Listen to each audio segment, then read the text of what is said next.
Good morning, good morning, good morning. How's everybody doing on this beautiful morning? Hope everybody's doing well. Going to let some people trickle on in here and we're going to chop it up a little bit. Y'all see the title, so y'all know what's about to go down. You already know. So, unless you haven't been on social media in a while and really haven't been paying attention, 50 Cent, mother of his son, I believe her name is Daphne Joy, basically was messing with Diddy, and Diddy was whoring her out. She claimed that uh, she was in love with Diddy and she wanted to do whatever Diddy wanted to please him, this, that, and the other. So, and the thick of that, um, a sex tape that Diddy was recording leaked online, and a lot of people seen the tape, and obviously she know it hit the line. Now she's playing victim and saying, "Oh, she didn't know she was being recorded," which is a bunch of BS. If I'm not mistaken, this is the same chick that I think she has OnlyFans now. Now I'm not 100% on that, but that's what I heard. And this is my thing before we get into some clips or whatever, because Lord Jamar spoke on it on Vlad TV. I see it popped up. I haven't even watched it, but we're gonna listen to it and and see what his opinion is on it. But you got to understand something. You know, that's not love. You know, if you want to get slutted out, like if your man wants you to say, "Hey, I want to bring some men to come knock you off while I watch," but he loved you. Now you want to play the victim. No, you basically benefited from it. You was receiving money, you was receiving pleasure, and now you want to play the victim. No, don't play the victim, because this is what you willingly wanted to do. Don't Diddy didn't do nothing wrong. I mean, morally, yeah. What guy would want to hire another guy to pipe down his girl? But for real, you want this girl. That's what you gotta. Some of you women gotta understand that you was never really his girl. You was something for him to do. Because let me tell you something about us men. If you really our woman, our wife, or our girlfriend, somebody we really love, we don't want no other man piping you down. That's just keeping it 1,000% honest. We might, some men might bring in another woman for his pleasure, but what guy gonna be like to a woman that he really love gonna say, "Yo, yeah, you know what? It'd be a good idea. Let me go online and go swipe searching. Let me go find guys with big Johnsons to knock down my girlfriend. Yeah, they got bigger Johnsons than me. So let me find these guys to knock my woman down. Get the hell out of here. Ain't no man doing that to a woman he really love and care for. So you was never his woman. You were just somebody that he was having fun with. That's basically what it is. So we don't want to hear this, you uh playing this victim thing. No, you knew what you was doing. You knew what it was. And 50 Cent trying to save face, "Oh, I feel sorry for my son," and this, that, and the other. You should have known who you was dealing with. See, that's the problem with you nut ass niggas. You get with these women, that wouldn't look at you twice if you wasn't a celebrity and didn't have that money. They only using you for money. They're not wholesome women. They're not, they don't have morals. And you had a baby by the broad. You took a L, 50 Cent. I don't care what you talking about. You took a L. You took a L. And then your enemy, the guy that you can't stand so much, videotaped it. Yeah, you talk about the size of his manhood or whatever. First of all, why are you looking? Why does that matter? He still was piping your chick. Whether he got 3 inches or 20 inches, he still was piping your chick, and then got dudes porno star dudes to knock her down too. So he slutted out your son's mother, a chick that you was in love with, a chick that you was laying and kissing and holding, and you felt so strongly with that you had a baby by her. Come on, man. Let's keep it 1,000. But she playing victim now. Don't play. No, no, no, no, no, no, no, no, no, no, no, no. No, you trollop. You a trollop. You for the streets. You a smeezy. You a cold, as we say in Philly. You a cold whore. You a cold whore. That's what you are. You a cold whore. Don't play. I hate when women play victim, man.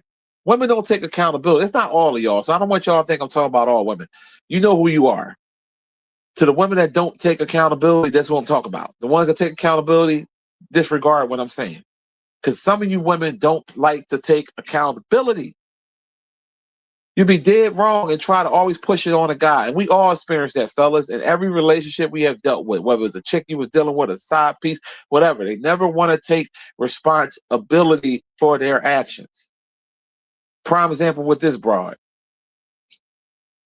This dude, basically, he used you. Like back in the day, when me and my homies used to run trains on broads. These wasn't women that we respected. I mean, I was going to be honest. Let's keep it real. This is raw talk over here. This wasn't no woman that I respected. A woman that I love and care for, I would never share her with another man. I remember women I used to meet off the party line, the chicks that back in the day off the street, I would share with my homies because I didn't respect them. And I was a generous guy because I used to share premium smuts. I had some platinum smuts, like smuts that dudes would take personal. Dudes would try to marry these bras. They were so good in bed. But I knew what they were. I knew they wasn't worth a damn. I knew that they was a freak. Like for everybody, not just for me, for everybody. So I said, okay, well, you know what? Since I'm a generous guy, I'm gonna look out for my homies. I mean, I remember I met this one broad. She was like, I'll do anything for you. I said, all right, you gonna knock my man off? Yeah, whatever you want me to do. You think I would take you personal? You out your damn mind. Hell no. I'm gonna take you personal. You gonna be basically, the purpose that I serve for you. How can I take you personal and my homie had a swipe in your mouth? How can I take you personal? My homie was hitting it. We was running a train on you, taking turns, like doing tag teams, slapping hands like they do on wrestling. Your turn. Come on. Come on, stop playing. So the fact, 50 Cent, you want to talk all that and joke about the man's his man size, but at the end of the day, he still smutted the chick that you love. You love the broad. We seen the pictures, nigga. We seen the veneers. We seen the big teeth. We saw the big smile. We saw the big the Bugs Bunny teeth. We seen you up on the beach. I mean, you loved her enough to have a baby by her. It ain't like you was a young boy and you just shooting that cum and you don't know no better. No, you was a grown ass man, and had a baby by a smut. Damn. And now the video is out where you got to watch a porn star dude knock off the chick that you love and Diddy and whoever else. You know what I mean? I didn't watch the video. For what? I don't need to look at it. For what? You know what I'm saying? So let's go to the Lord Jamar talking about this on Vlad TV. Has surfaced online in the last day or two, which is the freak off tape with Diddy, Daphne Joy, aka 50 Cent's baby mother, and adult entertainer Sly Diggler, who I interviewed last December about this particular situation. Right. Yeah. And now coming to this interview, I asked you if you saw the tape yet, and you said no. And I'm like, well, let me just get you a copy for research purposes only. Which makes you a purveyor of porn. I just want to put that out there. So Vlad, the purveyor of porn. But anyway, go ahead. Yes, and it's actually everywhere all over the internet. I know, but you purveyed it to me. So go ahead. Anyway. Right. So number one, when you saw it, what did you think? Okay, so I glanced through it, right? What struck me the most, probably immediately, is that to me, the camera's focus was on the dude. I didn't notice that. Okay. Go look at it. Like the camera's focus, like I think he had him in the rule of thirds and all of that. The camera's focus was on the dude. I'm like, as a man, you would want to see more of the girl, I feel like. But I feel like he had the guy more in frame. I mean, she was in frame, but she almost seemed like an afterthought. An afterthought.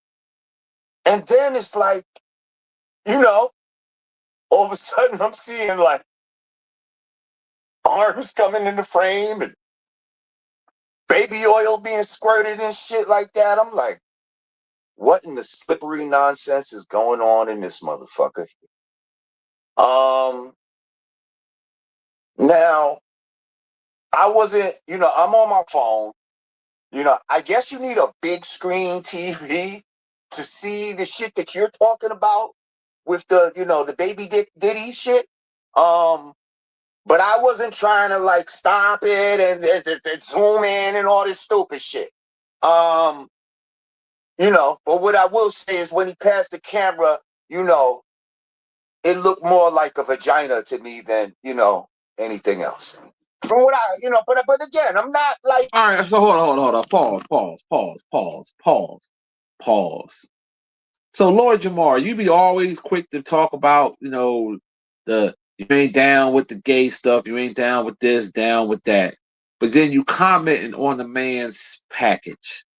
What difference does it make? So let's play devil's advocate for a minute here, right? Let's say Diddy had a large package. Would you comment on it then? Would you say, oh yeah, I saw Diddy walk by, it looked like a baseball bat? Like, what's the difference? Like, who cares? Like, that dude's just weird. Like, why the F do you care so much about a man's pot? Like, you can hear the thing in Vlad's voice. He's all happy that Lori Jamar watched the video. He's so happy that, okay, maybe you might have a bigger man part than Diddy, but Diddy still got bigger pockets and fuck more bitches. So what's the point? It's almost like a woman. If you deal with a woman, right, and you've been smashed this bitch about 20, 30 times, and y'all break up or y'all stop talking with each other, y'all get into an argument, and she say, well, that's why you got a little dick. All right, bitch, but you fucked this little dick for 20, 30 times. So what's that say about you? You understand what I'm saying? It doesn't matter. It does not matter at this point. But this is weird to me that dudes is watching this tape just to look at Diddy's dick. That's basically what it is. And Vlad sounds so giddy in the background. I sent you the tape. You could tell he's smiling, cheesing. I sent you the tape. I interviewed Sly Diggler. Like, get the fuck out of here. I'm not really studying this shit like a microscope or some shit. You did? No, a microscope. I didn't even mean to say microscope, but wow. Well, here's the history of this, right? So I interviewed about, I think, 6 or 7 male escorts that were involved in these Diddy freak-offs. The interesting part is that it was only male escorts that I knew about. I don't think there was ever a female escort ever hired for any of these freak-offs, which is wild to me. Which is wild. Super wild. So when I interviewed Sly Diggler, he mentioned that there's a video because Diddy always records everything with his own phone, but I guess the two phones were similar, so he mixed them up. Right? So he mixed up the phone, he used Sly's phone to record the whole thing and didn't realize it until after the fact. So Sly showed me this same video, right? We went, he pulled out his phone and we looked at it, and it's like, he sent me a screenshot of it, which is what I posted. I posted a blurry version of it in my first interview with him, right? But I never had a copy of this tape, ever. I didn't want it. Honestly, there's nothing I can do with it. Yeah, right? I didn't want it either, Vlad. Right. But thank you. You're welcome. So, in the video, he described that Diddy has 3 inches at most. And if you look, for all you out there, the tape has been circulating. You'll see Diddy pleasuring himself, and all you can see is hand. I didn't see that part, what you're talking about right there. But I must say that when you first came with this story, I think you thought the story was going to be quote unquote bigger than it became to be. Like I think you thought that, oh shit, I broke the story that Diddy got a micro dick and this shit is gonna go crazy. And I don't feel like that was the type of story that people really wanted to like run around and repeat. Maybe timing is everything. Maybe now again that you're like rehashing this, maybe it'll grow. But yeah, I think you thought. Am I wrong? Did you think that story was going to be much bigger than it was? Well, I think coming into it, I knew it was going to be hit or miss because there was no video or photos to back it up. It's just a guy speaking, and that guy, and I guess me, might be viewed as haters or whatever else, right? But now you like we're not releasing video, baby. So it just is what it is.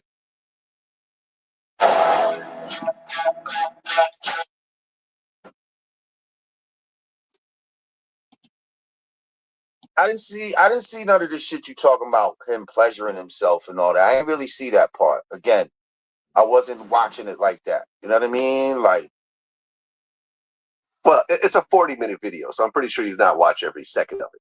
Fuck no. You know what I mean? Exactly. I was trying to catch a couple of there are parts and so forth, and people are commenting on it. And listen, Young Miami was doing the most for those 3 inches. Let me tell you, she was doing it all for those 3 inches. I bet she was. Hold up. Flag on the play. Hold up. See, this is what I'm talking about.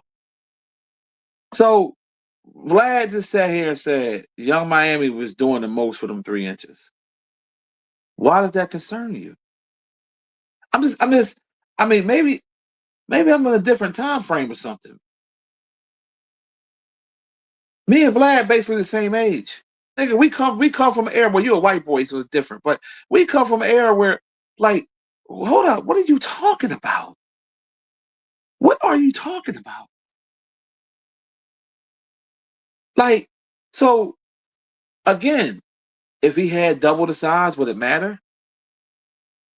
It's like dudes. Vlad is so jealous that despite Diddy allegedly having 3 inches, right? He still pulled bitches, bad bitches. And Vlad is jealous that Diddy has more money. See, he hates when someone has more than him. So the smear campaign is like, okay, well, we're going to humiliate him even more than he humiliated himself. Oh, now we found out that he allegedly has a micro, so we're going to, it ain't stopping women for fucking, it ain't stopping for fucking Kim Porter. It ain't stopping from knocking off all the women. J-Lo got that micro. Kim Porter, Young Miami, a whole bunch of women. So why are you hating? That's hating at this point. Like, and why are you analyzing? It's like, if anything, analyze the woman. How was her head game? How was her pussy? How, you know what I'm saying? You worrying more about Diddy. What like, it's weird to me, man. I'm sorry. It's just weird. Well, this homegirl's face getting pounded out, you know, which was a little, you know, okay. Oh, yeah. No, he was earning his money that day. Sly was definitely earning his keep by doing what he did. So the tape came out. I did not leak it. I never had it. People are saying that I'm the leaker or whatever else. No, I never had it. All I had was a picture. I didn't want it. But it did, in fact, leak. And I actually now know how it leaked. But it was a private conversation I had with someone, so I can't really let that out into the world. But now I understand kind of how the tape leaked. It makes a little bit of sense, right? It did not come from me. But now that it did leak, Daphne actually had a response to this whole thing. Did you see that? Okay. She posted on her Instagram, on her story. Now I'm blocked, so someone else had to send it to me. Oh, shit. Okay. This is what she said. Everybody plays the fool sometime, and I have been the biggest fool. I just wanted my man at the time to be happy and satisfied. I want to fulfill all his desires, even if it meant breaking my own boundaries. I deeply loved him, and I believed he loved me too. It's still so painful for me to process the harsh reality and truth of that relationship. But as time passes, and in my quiet moments, I realize that it was far from love. The recent leak was a tape that I never consented to be filmed on. I was blackmailed by the person in the video and was threatened that if I didn't give it the lump sum of money, that they would leak it to the web. I almost gave in to his demand, and once I didn't, this person eventually sold the tape to a giant media outlet. The media outlet called me one day and said they had the tape and asked if I had any comment before the release. It was the first time I ever fainted in my life. Okay. Once the media company understood the tape that they purchased was revenge porn and extortion scheme, they backed off from broadcasting it. I knew they were probably reading this. I want to say thank you for doing the right thing, even though years later it's come back to haunt me again. It took me all day to find the courage to rewatch my abuse. Having to watch this tape was triggering and painful because only I knew the inner turmoil and pressures I felt in those moments. I was not and was never in my right mind throughout the entirety of that relationship. Seeing myself so lost is excruciating. I just want to hold that girl in that room and get her out of there and tell her that wasn't love and she didn't need to do this for love. My heart is breaking as I type this. Oh, I wish so many things were different, but I can't take back the hands of time. I can only continue to move forward and slowly learn to love and trust myself again. I want to love and protect myself so much that I'll never come across such a harmful environment again. This is the first time that I've ever felt a part of my own body, and my body belongs to me. I am precious. I am special. I am worthy. This I promise to hold true in my heart for the woman I am becoming and for the woman I once lost. wow. I couldn't hold back the laughter at one point. Like when when you turn it into victimhood and all of this type of shit, like ladies, we're in 2026. Like I thought that y'all owned being whores. Like I thought that was a thing. Like, you know what I mean? Like, yeah, I'm a whore, and that's why I stand on my whore business. Don't now try to turn this into some fucking, you know, oh, this was really abuse, and somehow, you know, she wanted to. She almost tried to put herself in a Cassie type of I'm on the ground getting kicked situation. Like, stop it. You wasn't on the ground getting kicked. You was on the ground sucking dick. Like, what the fuck are we talking about here? Like, all right, ladies. Damn, I might have to. If your man wants you to fuck another dude, he don't love you. Ain't that what I just said? Ain't that what I said earlier? I'm watching this for the first time. Ain't that what I said? I gotta, Lord Jamar, I gotta agree with him. That's what I said. That's the truth. Ain't no man, ladies, and this is the truth. If a man wants you to knock off another man, he don't respect or love you at all. At all. At all. And I can't stand this victimhood shit when these women not taking accountability. You wanted to be a hoe. That's like a woman coming to her man and saying, hey, I got these women. I hired like 3 or 4 different women that's gonna come every day and give you some pussy. We're gonna have a threesome. And the guy says, okay, I do it, but you know, I feel some type. Get the hell out of here. He's enjoying it. Especially if you like sex, you enjoying it. So cut it out. You mad because the world see how much of a smut you are. Okay? You enjoyed the lifestyle. What a coincidence. You was with 50 Cent, a rich guy. You was with Diddy, a rich guy. You with people that can give you money. And allegedly, she's supposed to be on OnlyFans now. I don't know if that's true or not. That part I don't know, but I wouldn't be surprised. Now all of a sudden, I just want to hug that person. Shut up, shut up. You was enjoying that goddamn shit, having a good old goddamn great time, and it don't make no sense, man.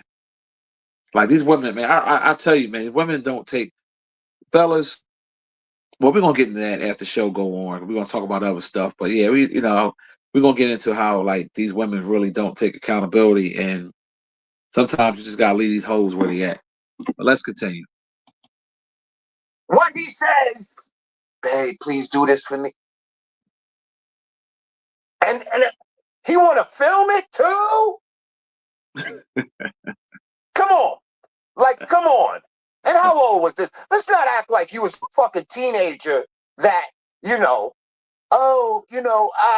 didn't really know what was going on here. Like, you're a grown woman with a child and all this type of shit. Like, I don't even know what to say. Like that shit is crazy. Stand on whole business is all I'm saying. Like, and then when you say I'm special, what'd she say? I'm special. Go to that part right there. I am precious. I am special. I am worthy. Stop. Okay. You're precious and special. If you were precious and special, then why are you fucking doing freak offs with Diddy? Period. And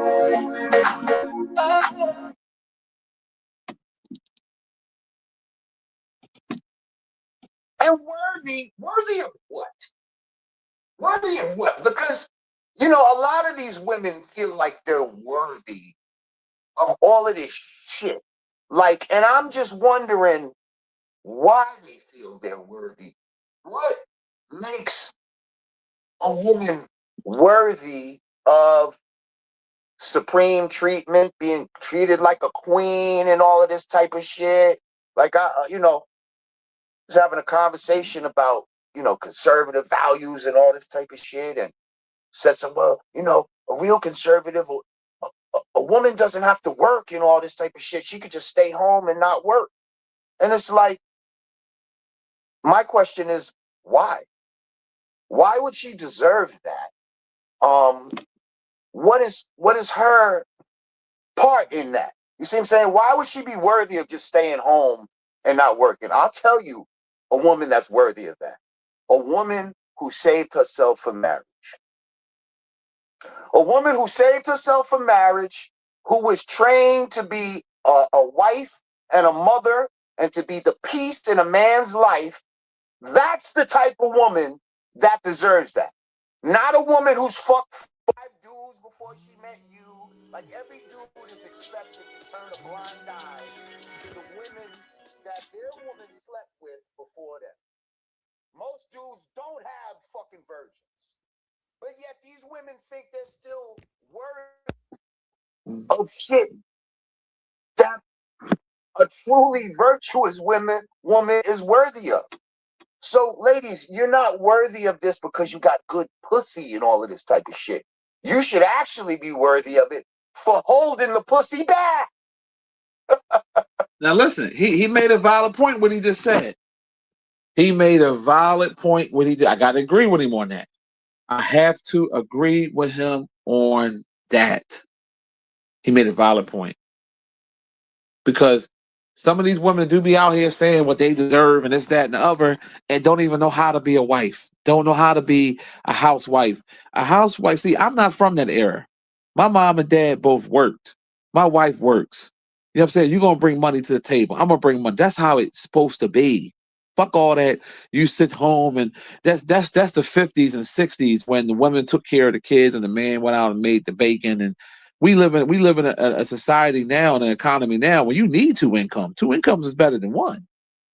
Now, only how I can see a woman staying home and not working is if she's 100% the wife doing everything, meaning she cooking everything, taking care of the kids, the house, the cleaning, everything, and that man is rich, whereas though he can provide without it being a strain on him.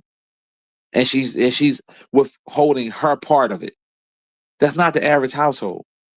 So, other than that, these whores out here don't even know how to make my Eggo waffles properly. These bitches burning toast. Don't know how to make nothing. Don't know how to be a caretaker to her man, or don't know how to do nothing but want to go shopping all day. Want to sit home and do this and do that. Eat crab legs and drama. But want a man to take care of you, take care of your bills. Like, what type of time you on, ho? You a grown ass woman. So a man's supposed to get a woman that want to be a child, because that's basically what it is. If you're taking care of a grown person, that's a grown child. That's a grown child. Oh, because you give me pussy? Well, you getting pleasure too. So how's that an even trade? Because you give me some coochie, I'm supposed to pay all your bills plus your upkeep.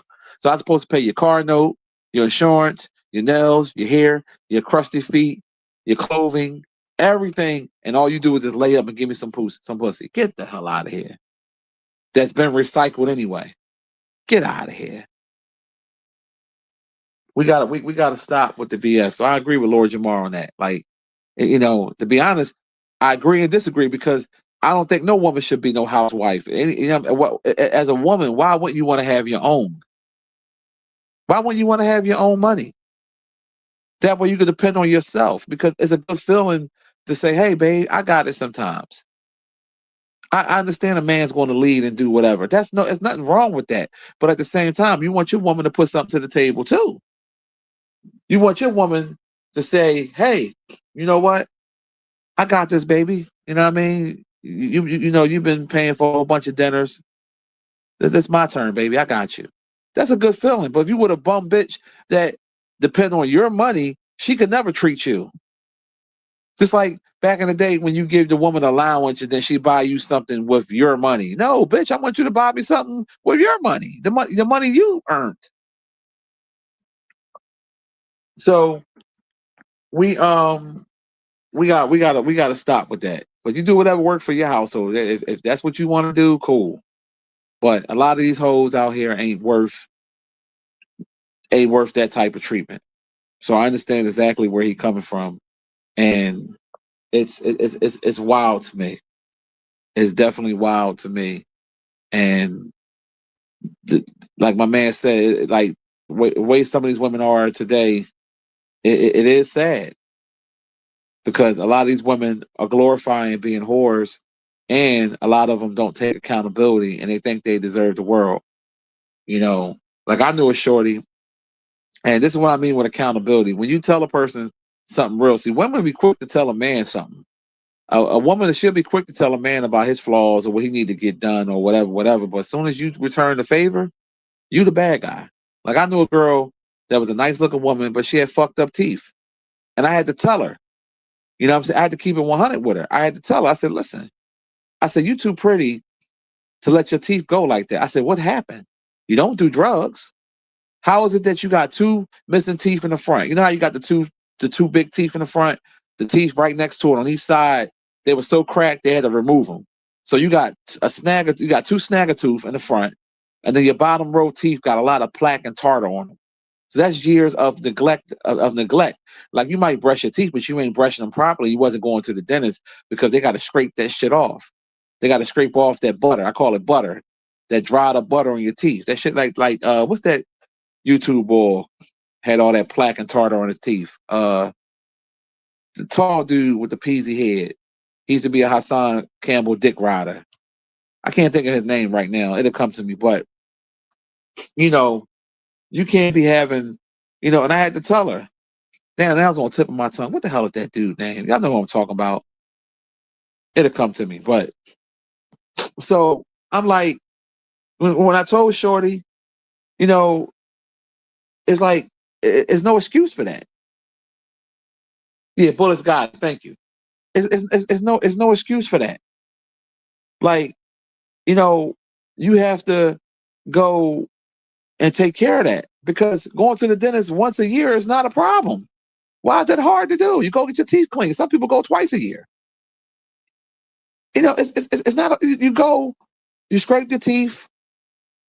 That's that. You know what I'm saying? A regular cleaning is a part of your dental package. Now sometimes, if you gotta get a deep cleaning, even with that, the insurance will pay for most of it. Now they don't want to pay for certain shit, like if you got to get like extractions, or they might pay for that, but like anything with like partials and stuff, you might got to come out of pocket for that. But regular this teeth cleaning, getting your teeth, service is a part of your dental package. And I had to tell her, and I was like, look, and I had to tell her, you don't like to take accountability for your actions. And some of these women out here, like prime example, they'll try to justify their shit. Like and it's crazy, man. But yeah, let's finish this video. This part of the Vlad video is almost done. Let's finish that real quick. So I just wanted to bring that up. Yeah. Well, I just looked it up. Daphne was between 34 and 37 years old while she had a relationship with Diddy. So what the fuck are we talking about here? Stop acting like you was some little kid and now I'm a different woman now. So that's the game you're putting out there. So some new sucker will come along and try to wife you up after this fucking bullshit that we see right here. See, that's why, you know what I mean? Like, you can't just clean your shit up. Like, does a car lose depreciation when it's used as soon as it leaves the showroom? Buzz cut, fade, clean trim, done right. Beast Clipper Pro now with duo clips. Starting at $59. Right? Like, would you pay as much for a used car than a new car? No. If you went to the store and you saw a soda, right, and you saw 5 people drink from it before you, they stuck, and even if they didn't put their mouth right on the bottle, they stuck their straw in and sipped from it, would you want that soda? No. Unless you were super thirsty, right? There's no other sodas to drink, and still, you don't want to pay full price for that soda. You don't want to do what you would do for a fresh, when you pop that cap. You know what I mean? You the first one to put your... You don't want to fucking pay full price for that. So why the fuck should we as men pay full price for these broads? And 5 is low. 5 is low. Let's keep it real. Like, some of these ladies have 35. You know what I mean? Like 55, 60. You know, come on. You know what I'm fucking talking about, Vlad. So I'm just saying, like, let's stop all this victimhood shit. Either y'all are going to be virtuous or you're going to be whores. Either way, you know, there's no real in between. Stand on either one. All the virtuous women love you. Stand on that shit. Make these motherfuckers wait. You know what I mean? Make yourself really be worthy and show me that you're precious and special. Because all this horse shit, that's not special. That doesn't show that you're precious. Well, I just want to add this one thing before I get off the topic. As distraught as Daphne is right now, her OnlyFans is having an 85% off sale, and she's actually online right now on OnlyFans. So I just want to put that out there. Yeah, so he confirmed what I was saying earlier. So the broad got an OnlyFans, but you sitting here crying about your tape being leaked and this, that, and the other. And see, a hoe gonna be a hoe, a nigga gonna be a nigga. Like, this is a dangerous game that some of these women love to play. They play the victim card. That's what they do. Victim card. You a whore. If you so-called was ashamed of what you did in that video with Diddy and all them times he got you to get piped down by porn stars, why would you have OnlyFans now? Because you all about the money. You know, there's a lot of thirsty guys online that's going to subscribe to their OnlyFans to give you money. So 50 Cent took the biggest L because he had a baby by a cold whore. Cold whore. A cold whore. A cold whore. What kind of man has a baby by a cold whore that's getting piped down? And this is all the stuff that we know about. Imagine the stuff that we don't know about.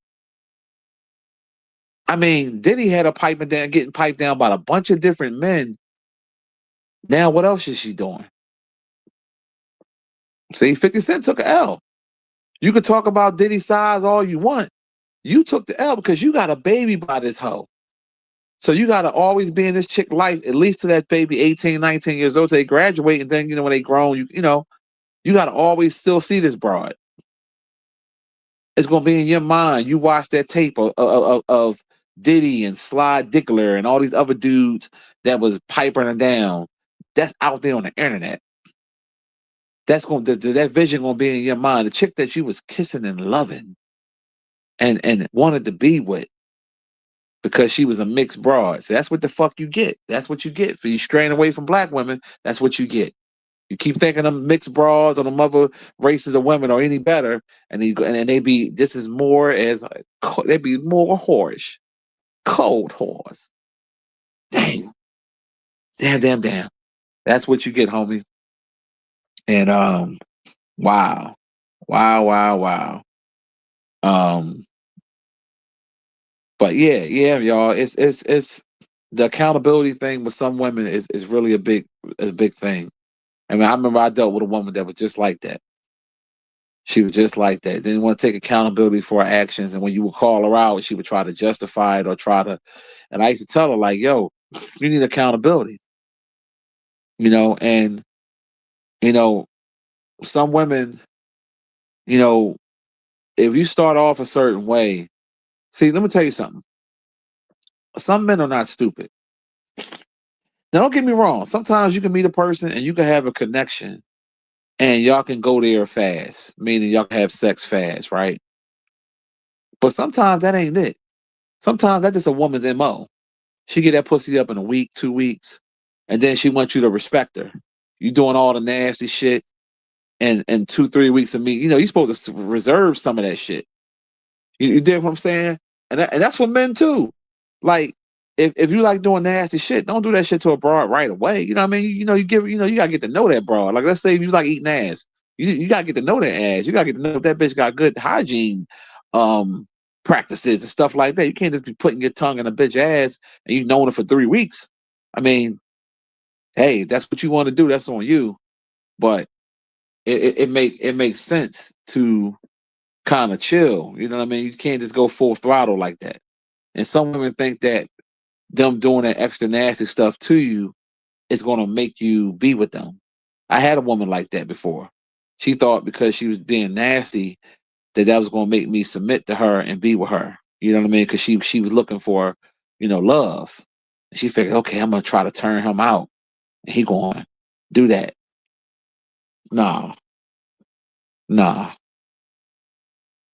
And I know y'all heard this before, but I gotta keep telling y'all, ladies,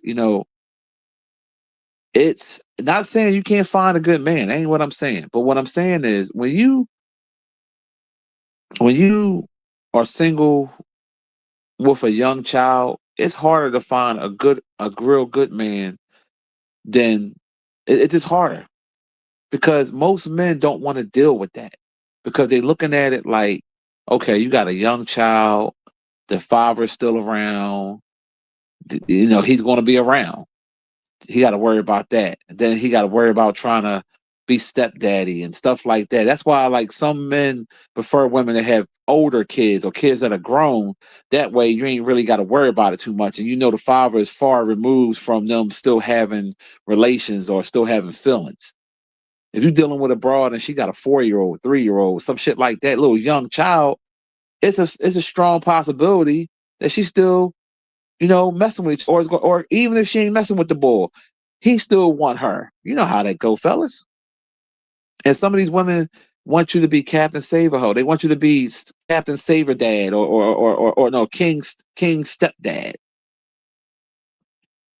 I remember I had a broad like that. She sat there and she told me that. She said, I want you to be a stepdad to my child. I know you'll be a good stepdad and this, that, and other. Like, man, you don't get the fuck out of here. You better stop playing with me. But with the Daphne thing, she's just a whore. There's just no way of putting it. Let's just keep it 1,000. She's a hoe. And 50 Cent fell for that hoe. And 50 Cent need to be called out and he need to be clowned. It's like he like clowning everybody else. 50 Cent need to be clowned. And like I said, and Lord Jamar said the same thing. Diddy didn't view you as nobody he really loved. Listen, I guarantee you could tell Diddy loved J-Lo. Do you really think he was getting dudes to pipe? I guarantee you he ain't get dudes to pipe down J-Lo. I guarantee you that. I guarantee you he ain't get dudes to pipe down Kim Porter. But the mother broads, he ain't care about them like that. So of course, Young Miami was doing the most for the so-called alleged 3 inches because she was getting piped down by other dudes too and getting money. Women hoes worry about money. They don't care about your dick size.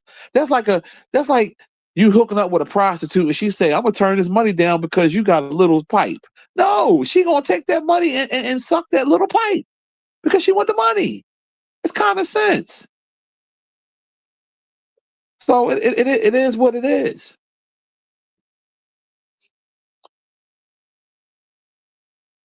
For real. I mean, let's just keep it 100, man. What's up to the chat, man? What's going on? Who up in here, man?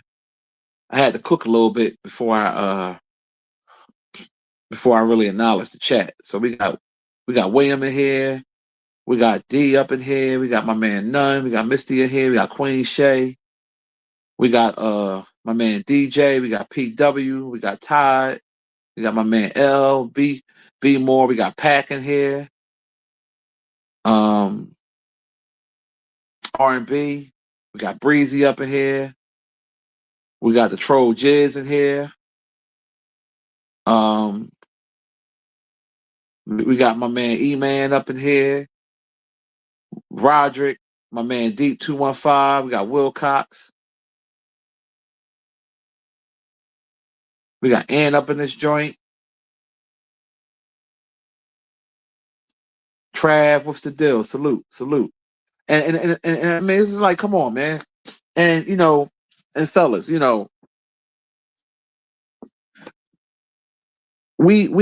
all have been there where, like, I shared bras before, but I didn't care about them. I would not share a bra that I cared about. Never, ever. Bras, like I told y'all earlier, I share some premium smuts, man. I mean, I'm talking about these smuts was the type of bras that you really keep to yourself. You gatekeep these type of bitches. I shared them. I regret doing it because them niggas didn't deserve it. I hooked bitches up with Steve, my other boy Carson I had to be cool with. Man, listen. A couple boys. I mean, I had some like, if you by the eye test, if you saw them, you'd be like, damn, these bras is nice, but they was whores. I knew. And I'm like, I ain't gonna take no whore personal. I'll never forget that shit one time back in the day, right? When I had my bachelor pad. I met this broad off the party line.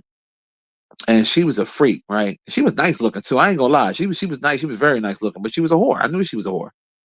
So I met her, we had sex, whatever, right? Bang. So I already knew what type of time she on. So I said, let me test her, because she was talking that, oh, I want to be with you, and I like you very much, and blah blah blah blah blah, right? So I said, okay, you like me so much, right? I said, let me give you a little test and see if you take the bait. So I told her, I said, look, my homie, I told her a little lie. I said, look, my homie just came home from jail. I said, he ain't no pussy. I was like, can you look out for him? And without hesitation, she said yes. So I had Steve come over, and I told him to go in the room and knock her off. I sit in the living room and chill. So he knocks her off, whatever. And then she come back, try to hug up on me. And I was like, yo, what you doing? You were just in there with my homie. Like, bitch, ain't no hugging. Ain't no laying up.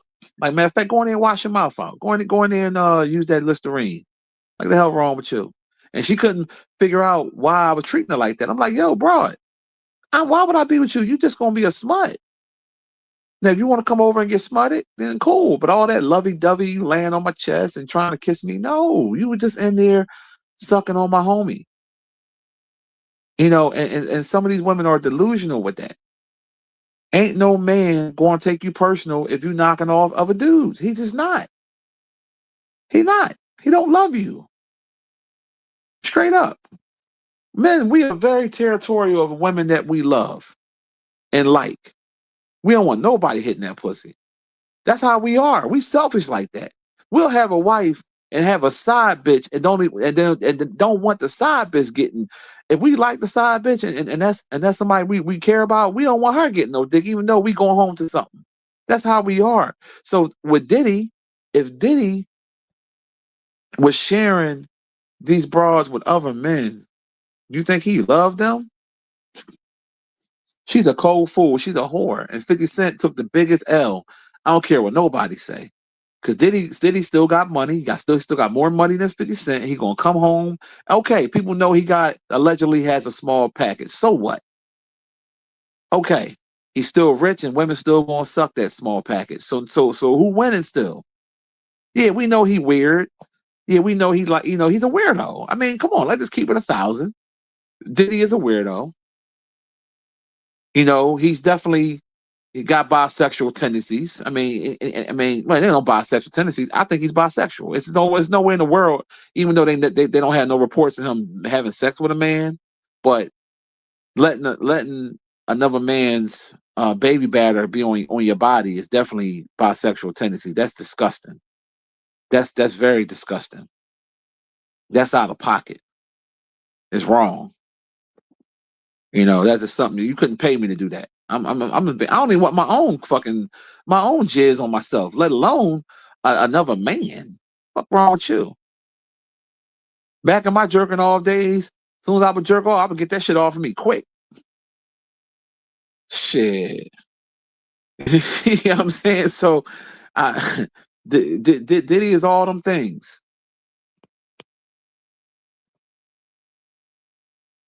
So KB, what's good?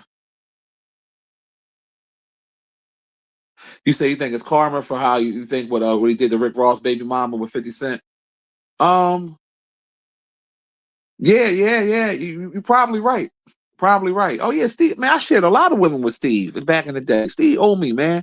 He ain't never get me no pussy. I got Steve a lot of pussy, man.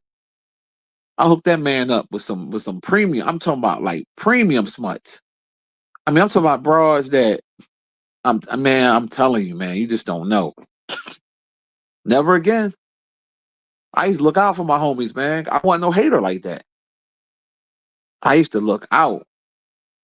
Niggas be like, yo, oh man, see, my other homie I used to be cool with, the one I told you like fucking the real big women.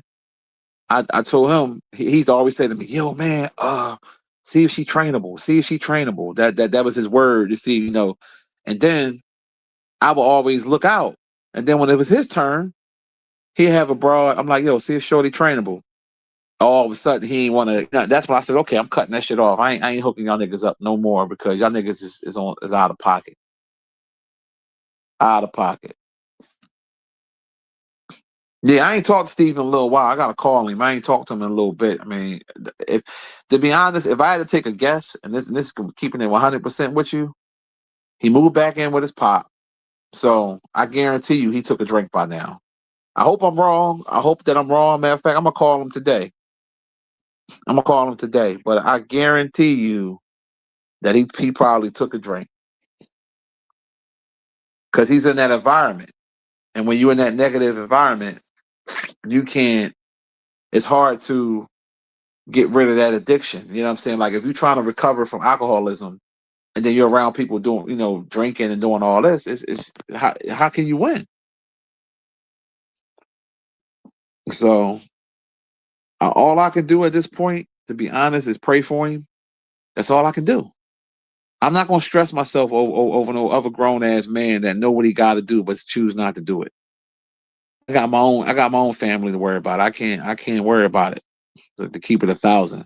Like I seen this dude the other day, and this is how you know I'm growing as a man. Now I'm not gonna lie to y'all. I still want to do something to this dude. I do, but I seen this guy that did me dirty a long time ago. It was 20-something years ago. He had me robbed. I actually saw him for the first time the other day, over the weekend. I saw him when I was taking my pop down Germantown. I saw him on Wayne Avenue. I was at the light. He was standing out there with some dude I guess he must hustle down there because he always was a hustler. And he looked at me. I looked at him. And I thought about it. I said, I got a family. It's broad daylight. Too many cameras around. There's too many people. But a part of me wanted to, you know what? And I'm not gonna lie. I pulled around the corner and I was like contemplating how can I get him. And I was just saying to myself, like, I'm a grown ass man. This shit happened so long ago. It's not worth the juice. Ain't worth the squeeze. I can't risk going to jail for some shit that happened a long time ago. Now it's not like he killed somebody or that's something different. I probably have to find another way, but that's when you got to have growth in your life. And I came home and I talked to my wife about it, and she was just like, yeah, I'm glad you did the right thing because we need you. Because a part of me, like, I was just like, the ego in me, like, I got him back somewhat back then, but not like I could have. It could have been better. And I was just like, I want to, like, you don't know how, even though it was a long time ago, when someone takes something, when someone have you set up to lose money, it's disrespectful. It's not even about the money. It's like, we supposed to be cool and you betray me. What I mean? You do some sucker shit. You want that, I haven't seen him since then. And like I said, I'm riding off of Wayne Avenue, coming up a little side block. And there he go, because he got a distinctive face. You don't forget a person's face. And I was like, there go that nigga Jamil right there. And I ain't talking about Jamil from YouTube, not him. It's somebody else. And I'm like, wow. And all I'm saying to myself, like, I wish it was like, because up in that area too, it's so many cameras because there's a lot of crime. I just wish it was like back in the 90s when you didn't really have no cameras, and it would have been a whole lot easy to do things. Not that I'm advocating for crime, but it just would have been a whole lot easier to do things.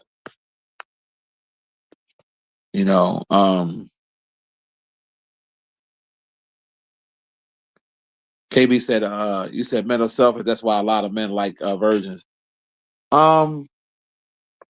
Yeah. We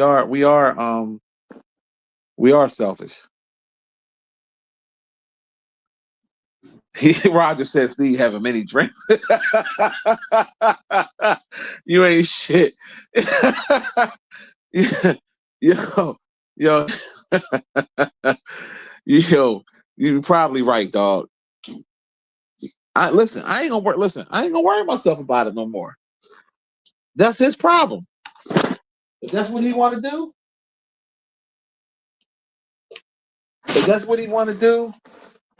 that's on him. He a grown ass man. Steve, 40-something years old. That's on him, man. I can't worry about that. It's above my pay grade. You try helping people, and sometimes you can only do for so much. A person got to help themselves. And everything that happened, that happened, I said it was going to happen. I told him, I said, that little place you went to, you weren't going to be able to keep up with that rent because your check not that much. You ain't going to want to pay it. I told him that. Sure enough, he didn't even last a month in that place. I said, see? He ain't want to listen. Oh, well. Ain't my problem. I'm going to focus on me. That's what life is about, man. I'm going to worry about me.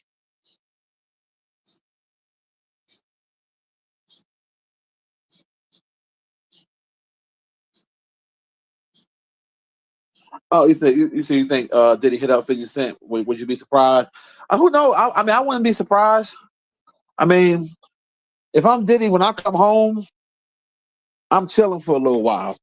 You know what I mean? You don't even want to get yourself, because they're going to be watching. You don't even want to get yourself no type of trouble. And plus, Diddy probably don't know who he got on his side no more. A lot of people turned on him.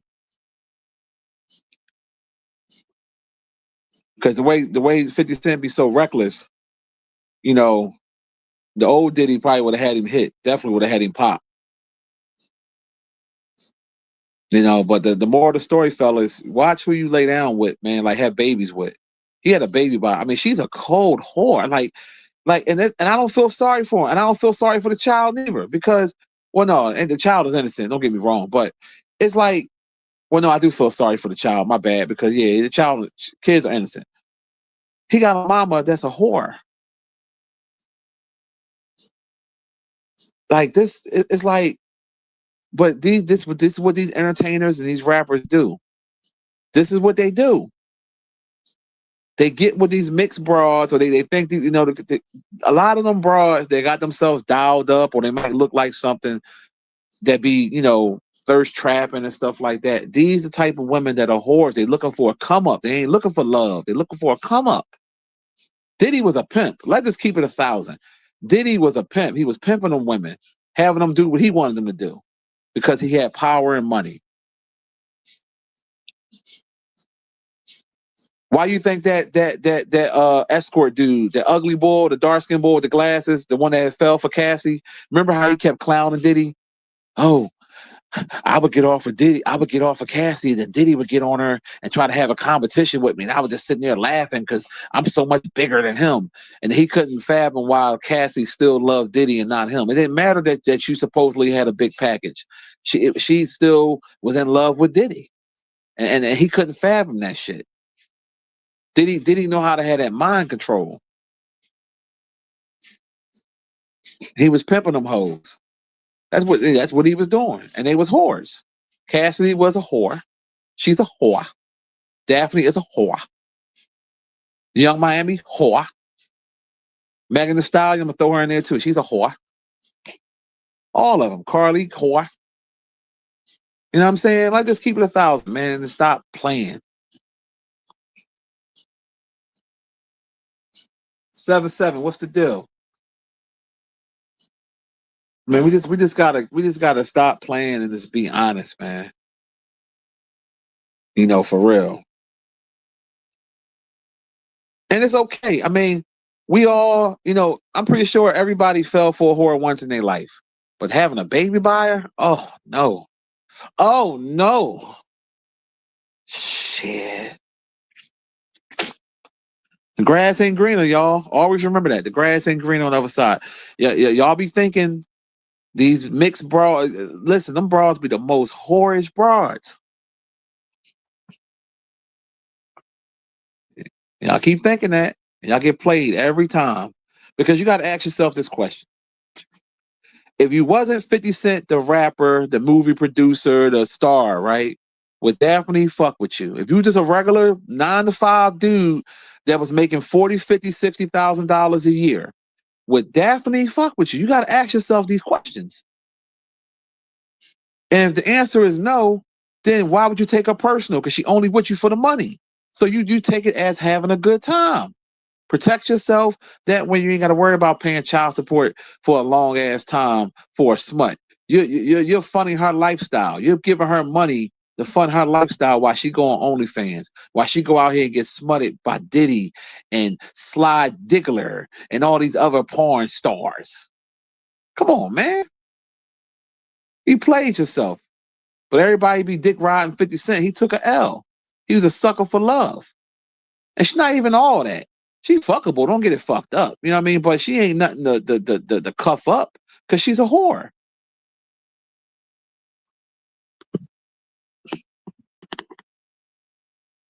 Yep, like our boy said on Sugar Hill. She's a skeezer, a whore.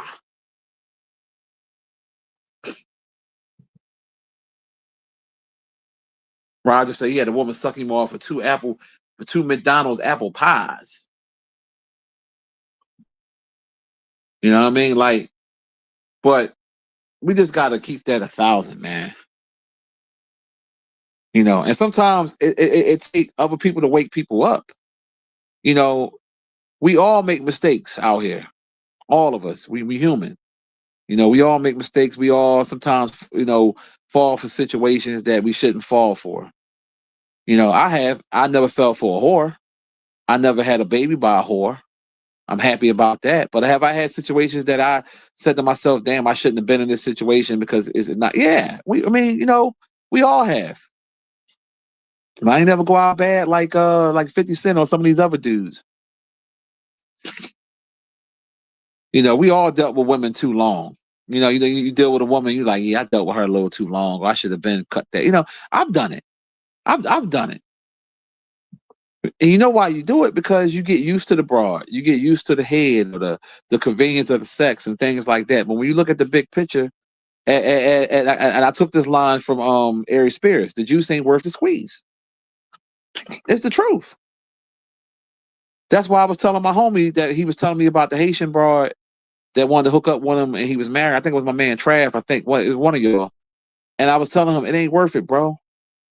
You know what I mean? I'm speaking from experience. I know it ain't worth it. Sometimes you just gotta, we gotta get out our own way. Us as men, we let our dick rule us. We do.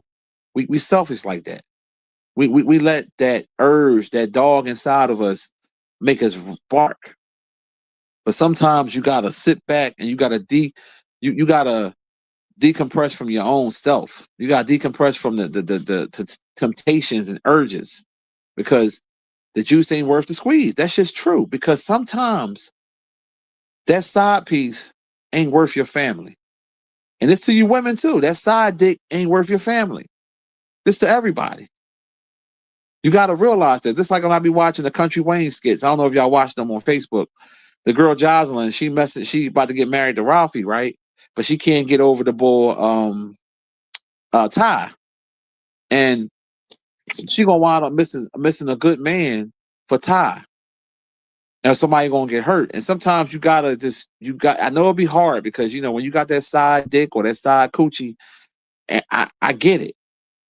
But sometimes you gotta look at the bigger picture.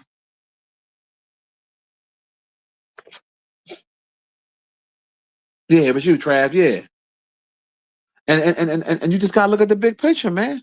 We all been through that. I'm telling y'all from experience. I ain't telling y'all no shit I ain't never been through. I'm still a work in progress. I'm all, us as guys, children, we all work in progress. We all do things and we all sin every day. That's the truth. But we got to try to get better. None of us going to be perfect. None of us going to be perfect at all. You know what I mean? R&B, JD ain't shit. You know what I mean? Like she be making me mad because I'm watching this shit. I'm like, all right, bro, like cut that nigga off. I've been there before. Listen, I know, so I understand how hard it is. But sometimes you have to look at you got to say to yourself, you know what? You got to think for the future. And I think sometimes us as men and women, we don't think for the future, especially men. We selfish. So if you got a good woman, don't fuck that up for a side piece or a smut. The side piece is going to probably look better than your woman. She's probably going to suck the dick better than your woman. Hell, she might even got better coochie than your woman, but she ain't your woman because your woman got what? Your heart. And your woman's a good woman. You got to remember that. When I'm saying y'all, I'm giving you all this game for free. You got to remember that. You got to check yourself. We all have been there. I've been there. You got to say to yourself, hold up. Is this shit really worth it? Because I've seen guys lose their whole family for a side piece or a bitch that ain't even worth it. Shout out to my man Chris. You know who he is. You know what I mean? Shout out to my cousin. Shout out to my homegirl Pam. Like people that I talk to behind the scenes. And my homie Lamar. We talk behind the scenes and we talk about life, but they give me great advice because I make mistakes sometimes. Or I've made mistakes in the past, and I say to myself, I talk to them, and they help me see the bigger picture. Because you know what the bigger picture is in your heart, but sometimes you need the extra assurance to basically help you get through your urges. Because us as men, we have strong sexual urges. So I'm gonna tell y'all the truth. This channel is called Unapologetic Content because I'm giving it to you raw and real. We have sexual urges that's hard to curve at times. And so what you have to do is you have to stay prayed up. You have to talk to people that's positive. You have to have good energy in your life, and you have to look at the big picture and realize what's worth it. Because once you bust that nut, you have that post nut clarity. Damn, I shouldn't have did that. Oh, why I cheat? Why I do that? See, you come to your senses after you bust a nut. The key is to come to your senses before you bust a nut. And what I said might have went over some of y'all head. but it's the truth. And when you realize that, you know, yes, that side piece is going to do some things that your wife ain't going to do. Yes, that side piece is going to make you feel alive. Just like ladies. I'm going to talk to the ladies for a minute. That side nigga going to make you feel alive. Yep, he got a bigger dick than your boyfriend or your husband. He compliments you more, but do he love you like your husband? Is he going to be with you when you sick and need this? Is he going to stand up for you? You got to think about those things. Yeah, in the moment, you having a good time. He blowing you back out. He all up in your ribs with that dick. But you got to think about what's the real big picture. And when you realize that, then you wake up. Just like, even though it's just a parody of skits on a J Diva thing with the Country Wayne, that's real life though. That really goes on in real life.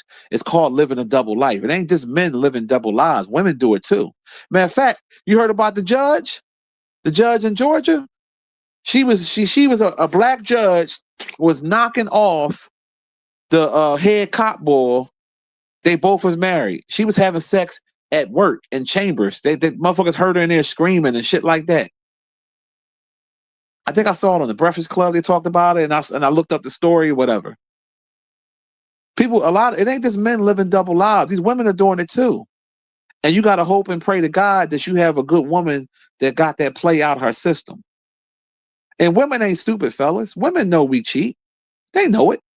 It's just a matter of how they deal with it, and no matter how much you're doing it, and when you come to your senses to say enough is enough.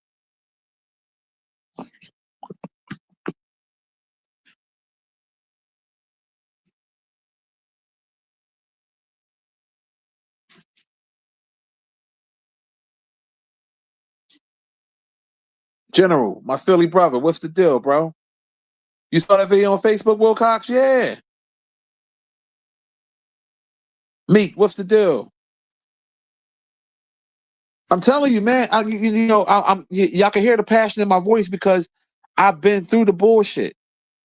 And I pray to God every day, and I ask Him to forgive me for the things I've done in the past. And I'm a work in progress because it's hard for me because I'm a human being. But this is why I talk real and honest with y'all, because maybe I could touch somebody else that could say, hey, you know what? Monty Cocaine Wood Grain, right? Let me change my ways, because, sometimes God put things in your life for a reason. Sometimes God put tragedy in your life for a reason. I never realized that shit. I was mad at God when my mom died. When I watched my mom die of cancer, that shit fucked me up. So I was mad at Him. And maybe it was her time, but y'all remember how I used to talk? And I was just like, damn, like, why you do this? Why did God take away good people? And I said it's above my pay grade to understand why. But I had to look on the bright side. Well, hey, guess what? Excuse me. At least I was able to have my mom for the time that I did. Hell, my dad lost his father when he was like 17, 16. So I lost my mom when I was in my 40s. So at the end of the day, I was blessed. And she's been going on 6 years now. So I'm like, okay, I gotta look at the bright side. It's hard to look at the bright side when you're going through that trial or tribulation, but I gotta look at that. That God, and so God sometimes make us go through things to make us stronger, to make us say, you know what? This gonna make you appreciate this person more.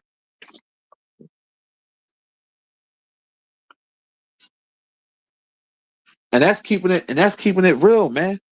Like when my wife almost died, that made me appreciate her. That made me appreciate her more. That made me say, you know what?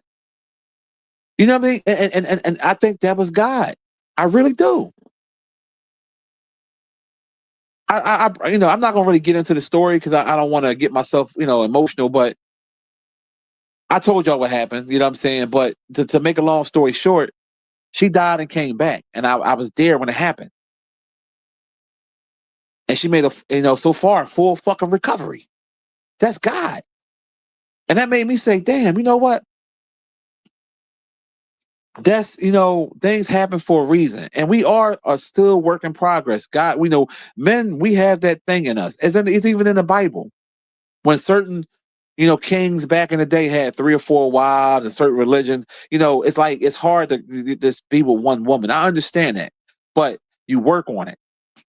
And you put your woman first. Now, what I'm about to say is going to be some ghetto shit. And it may sound fucked up, but it's the truth. Fellas, until you ready to be 100% faithful, okay, if you still going to cheat, at least make your woman put her first over any other bitch. I'm not saying go out and do it, but if you're going to do it, at least make her number one. Because sometimes men, the mistakes that men make is you'll have your main squeeze, your wife or whatever, but sometimes you put her to the side for your side piece. Sometimes you would neglect her for your side piece. Don't ever do that shit. Always put your woman first if you still choose to, And the men that's listening to this, they're like, yo, this nigga, he cooking today. He's saying some real shit. And the ladies gonna understand it, gonna respect it too, because it's the truth. It's the truth. And if you got a good family structure, you hold on to that shit. You hold on to it. I'm telling you. You hold on to it. And that's keeping it 1,000. See, I like having female friends, not for sex, not for nothing like that, because sometimes I get a better perspective from a female's point of view to say, hey, what are you thinking here? I got a homegirl named Pam. She's an older lady, right? I used to be her supervisor back in the day. Me and her still cool to this day. Me and her talk a lot. Like, you know what I mean? I reach out to some of y'all, and some of the women on here. Like, if you got a good spirit about you and I feel like you got a good spirit and you cool peoples, I want to fuck with you. Not on no sexual thing. Like, this like, a friend. So, you know what I mean? Like, it don't be on me trying to take you from your man. None of that, boy. I ain't on that. I ain't on that at all.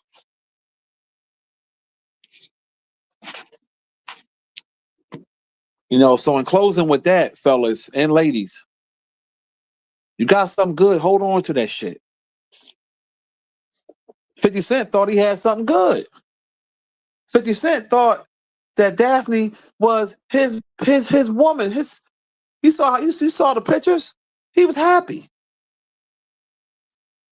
And come to find out, Daphne ain't nothing but a hoe, cold whore. She for the streets, as they say. She for the streets. That's all she for. She ain't for nothing else. Some people are just like that. They are just for the streets. That's like trying to take a porn star personal. She ain't nothing but an amateur porn star. That's like trying to take a crackhead personal. I know dudes that fell in love with crackheads. I know them. How you gonna fall in love with a dope fiend? A dope fiend job is to make you come good because she want to get that hit. Ready rock, ready rock, ready rock, ready rock, ready rock. She want that ready rock. That's what it is. She want that ready rock.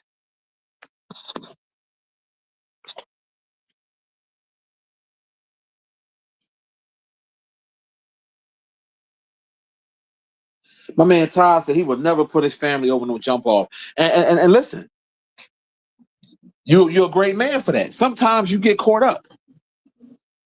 And I'm glad that you never got caught up like that. Sometimes you get caught up. And the thing is, when you realize it, you fix it. When you realize you effed up, you fix it. Because some guys lose their family forever. Remember the Jay-Z song, The Song Cry, where, once a good girl is gone, like once you mess up with a good girl, she's gone forever. That's true. And the pickings are slim out here. The pickings are slim. So once you mess up, like you said, once you mess up that good home, it's gonna be damn near impossible to get it again. You might can find another woman and get married one day, but she won't be that person that you had. I'm telling you. I'm telling you what I know. She won't be that person that you had.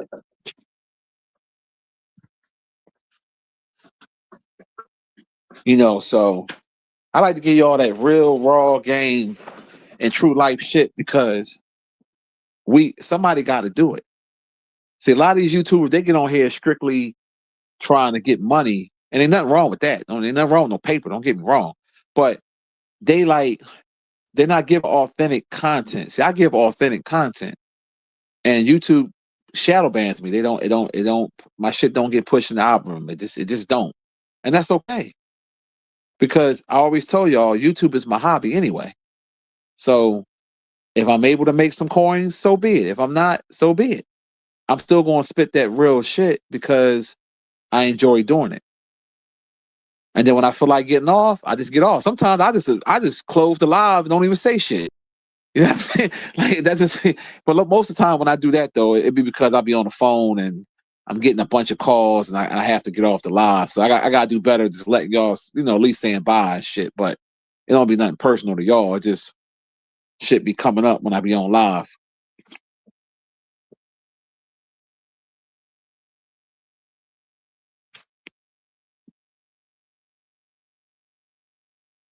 Yeah, you ain't never lied. Yeah, Pride. I got stories, bro, because I've been through a lot of life, man. You know what I'm saying? I've been through a lot of life.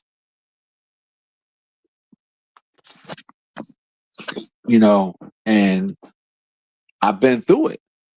You know what I mean? When you live life and you've been through it, you qualify to talk about it. You ain't gotta have no degree. I have a degree in life.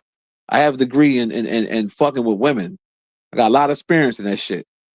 And I ain't saying that on no bragging shit. I'm just telling you what it is. I got a lot of experience of being stupid, thinking stupid, doing stupid things, all of that. You know what I mean? I'm a flawed individual. And I I'm learning from my mistakes and still learning from my mistakes because you don't want to keep making the same mistakes. And that's the key of being a good man and a good woman. Don't keep making the same mistakes. That head that's in your pants will fuck you up.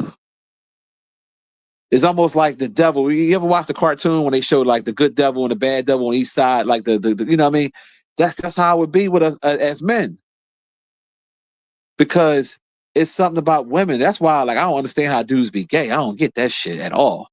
But it's something about women that just drives us crazy. We see a nice looking woman, we like, oh my God.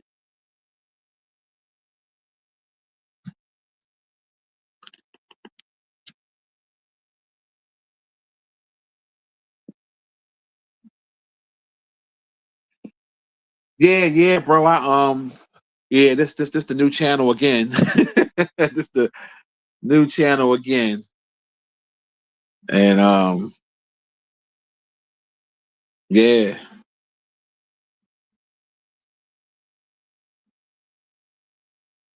Oh, you say your pastor was preaching the same thing. You got to be grateful on the Sunday. Yeah, you got to be grateful, man, because I think sometimes us as men and women, we sometimes get a little ungrateful in our situations.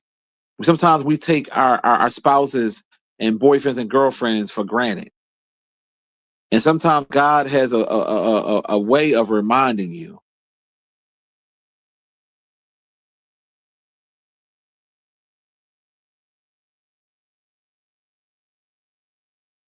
He has a way of reminding you when you like, all right, Jay Samuels, what's the deal?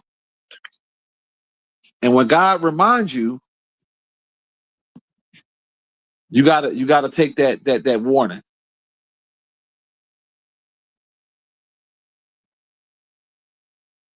Pride says his problem is when he gets tired of being in a relationship when he in one. But the thing about it is you gotta realize what's best for you. Maybe marriage ain't good for you. Some people might not be that.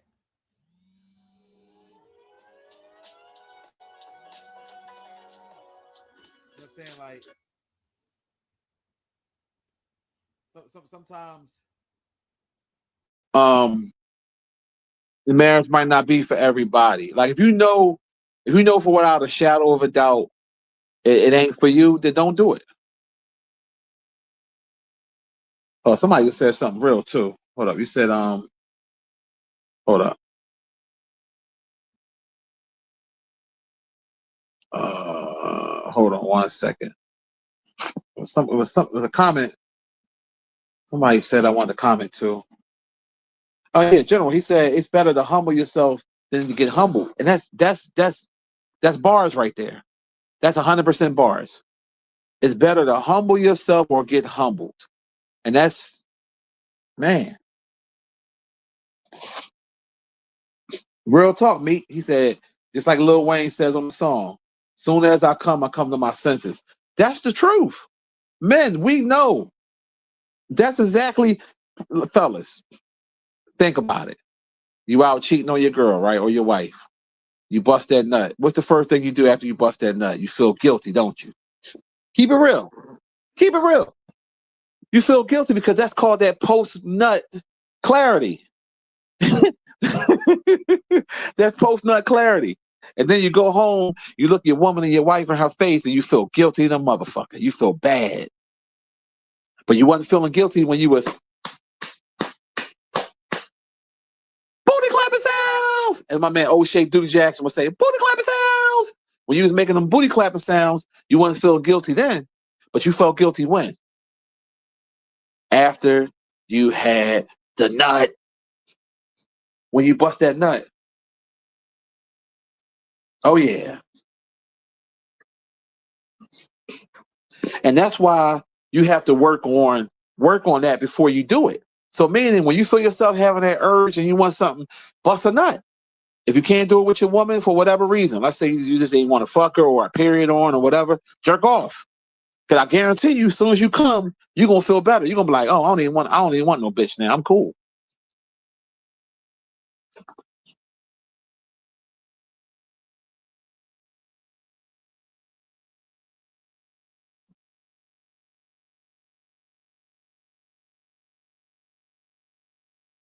Yeah, get it out your system. I mean, real talk.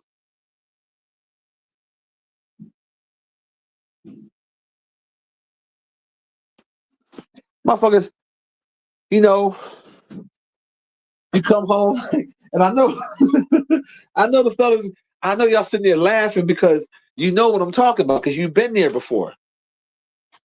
You've been smashed something and felt guilty to the motherfucker afterwards. Like, damn, oh man, why the hell why I do this? Then you go home and you try to do something nice for your lady and shit because you feel bad.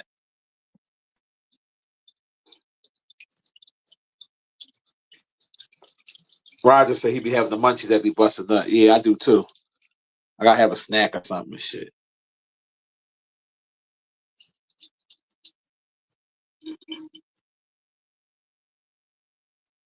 So Tony said it's hard for him to get married because in the past he cheated with plenty of married women. And it's hard for him to trust females. Well, that's basically when you have to have the right one. You know what I mean? One that you can trust and take your time with it. You know what I'm saying? And if you feel like you want to get married, do it. If you don't do it. You know, it's just that simple. I understand what you're talking about because I've done the same thing. I've knocked over married women too, so I understand exactly where you're coming from. But see, every woman ain't the same. You got to remember that too. Is there some women out here that's scandalous? Yes. Do a lot of married women cheat? Yes. It's the truth. Shit. Let's keep it 1,000. When them women be going on them girls trips, what you think they be doing? I ain't saying all of them do it all the time, but half of them, I'll say 50% of that shit. That the women be married, they be down there getting dick down by them island dudes. That jerk chicken dick. They getting jerk chicken dick. When I mean, straight up, it's the truth. So I can understand why you would feel that way. Like, yo, I don't know, man, but all women ain't scandalous. All women ain't cheaters. So if you find you a good woman and you know it in your heart and your spirit, and she showed you that you can trust her. See, that's the thing about it too. She got to show you. When you see she could be trusted, and it's for a long period of time where it makes you feel comfortable, then I'll say, hey, marry her. But if you can't find a woman like that, then fuck it, stay single. It's just that simple.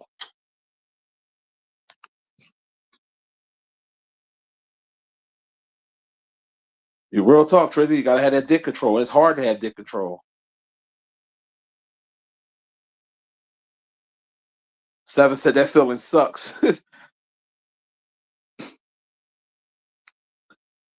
Yeah.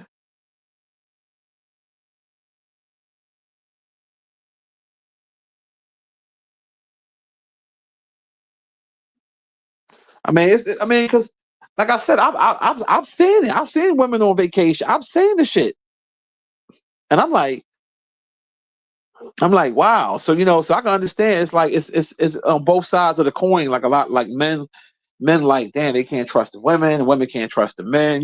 So I get it. Trust me, I get it. But don't get it fucked up. Them girls trips, they be acting wild.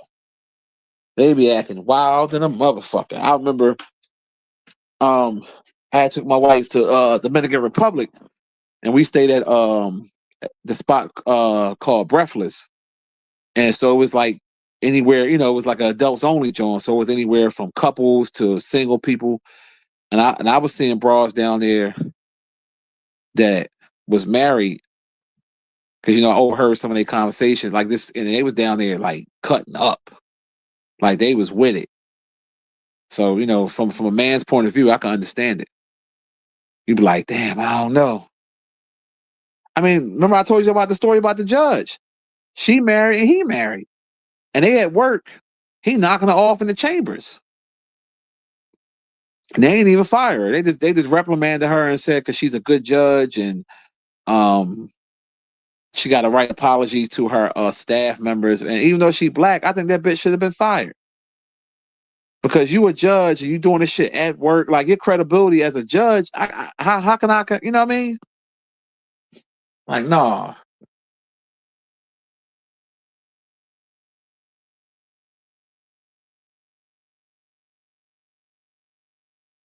Calvin, what's the deal, bro?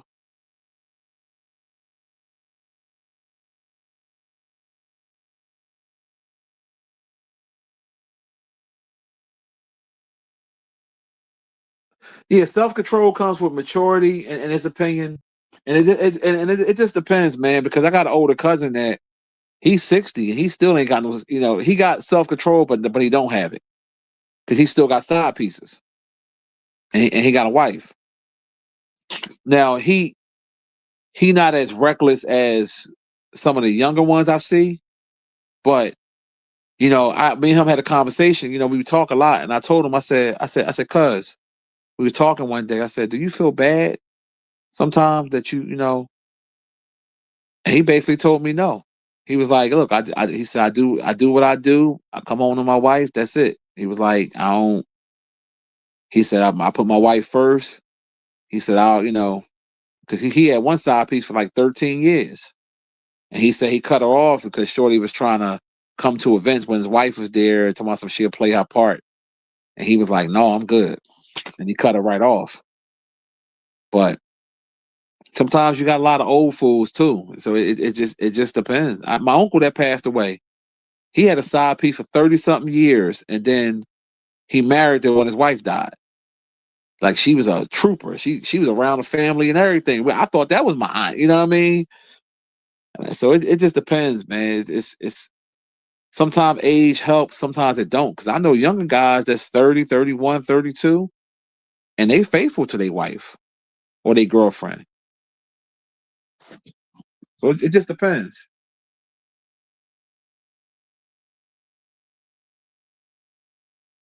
Yeah, that shit with that judge was wild, right?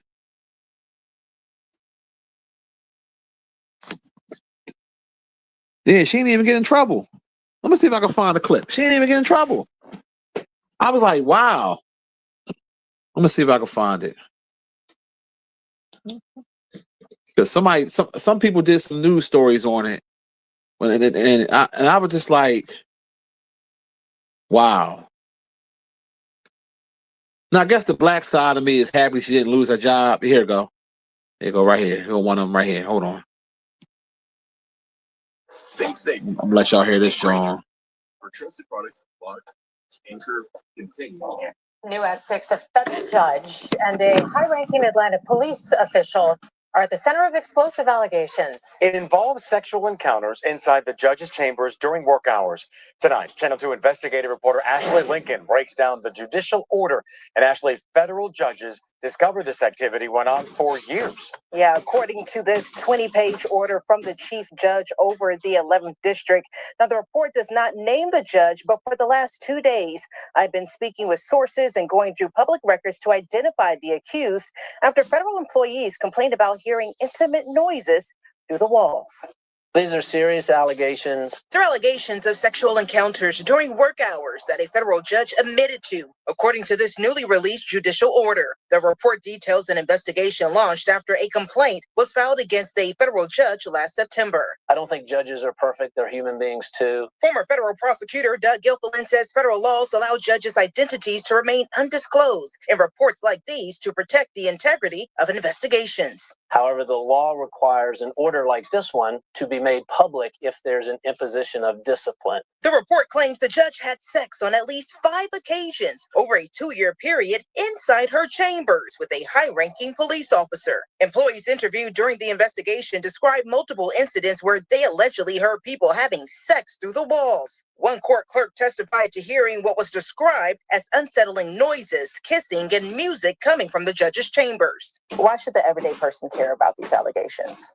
The American legal system depends on honesty and truthfulness. This investigative report did not identify the judge or the officer, but multiple sources confirmed to Channel 2 that federal judge Eleanor Ross and Atlanta Police Deputy Chief Kelly Collier were the 2 accused. In the complaint, the judge's employee said she attended a primary election victory party for a district attorney on May 21st, 2024. A source provided Channel 2 this photo showing Ross at that party. The order also says the judge presided over a hearing the following day. Channel 2 obtained federal court records showing Ross presided over a supervised release hearing on May 22nd, 2024. And regarding the officer, the chief judge wrote the officer has worked for the PD since 1998, later adding that the officer has held this role since 2025.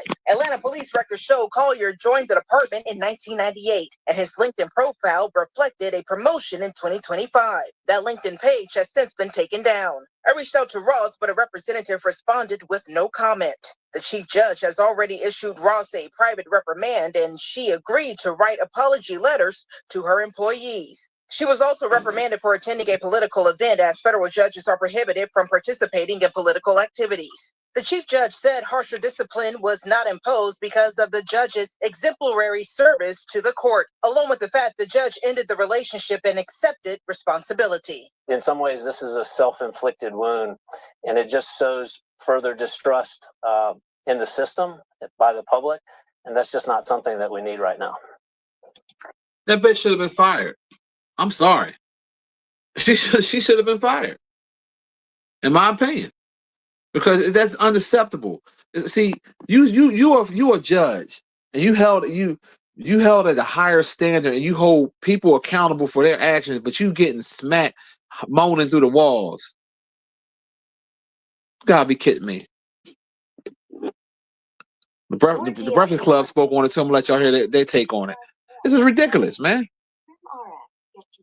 I promise you, you can get so much accomplished in life if you just control your horny. All right. According to various news reports, Eleanor Ross was having a long-term affair, allegedly, with a senior Atlanta police official. And according to reports, she was having sex, or should I say conducting oral arguments, okay? Cross-examining, and you spell examining with 3 X's, not 1. She was conducting community outreach in the judicial chambers during work hours, okay? You can't make this kind of horniness up. Let's go to Atlanta News First for the report, please. A federal judge is staying on the bench despite an affair with a high-ranking police officer that investigators say included sex in chambers during business hours. The judge in question initially denied it before later admitting to this relationship. Atlanta News First reporter Mary Kate Hamilton is live for us at the 11th Judicial Court. So Mary Kate, you've been looking over these documents. What can you tell us? Well, the investigation says that hearing sexual activity between the federal judge and the high-ranking officer within these walls had a significant negative impact on multiple law clerks who heard it firsthand, and even those who didn't say it made for an uncomfortable work environment. All of the discussion amongst law clerks about this inappropriate relationship. And here's what else we know from the documents. The investigation dug into 3 main allegations. engaging in an extramarital affair with a high-ranking law enforcement officer and having sex in the judge's chambers during business hours within hearing distance of staff, attending a partisan political event, and making false statements to the chief circuit judge and chief district judge that were material to the investigation of the allegations. I don't get it. I do get it, but I don't get it, okay? It's sex. Humans love sex, but sex is something that you should do in private, okay? You don't share private parts in public places, okay? We've heard it all. Don't mix business with pleasure.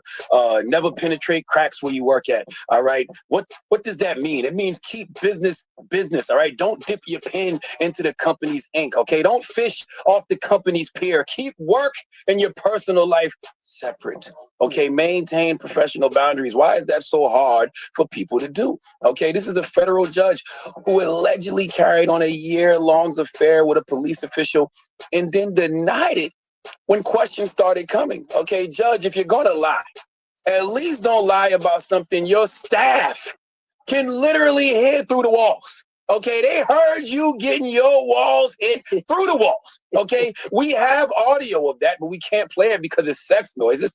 But I think we need to hear something. Can we listen a little bit?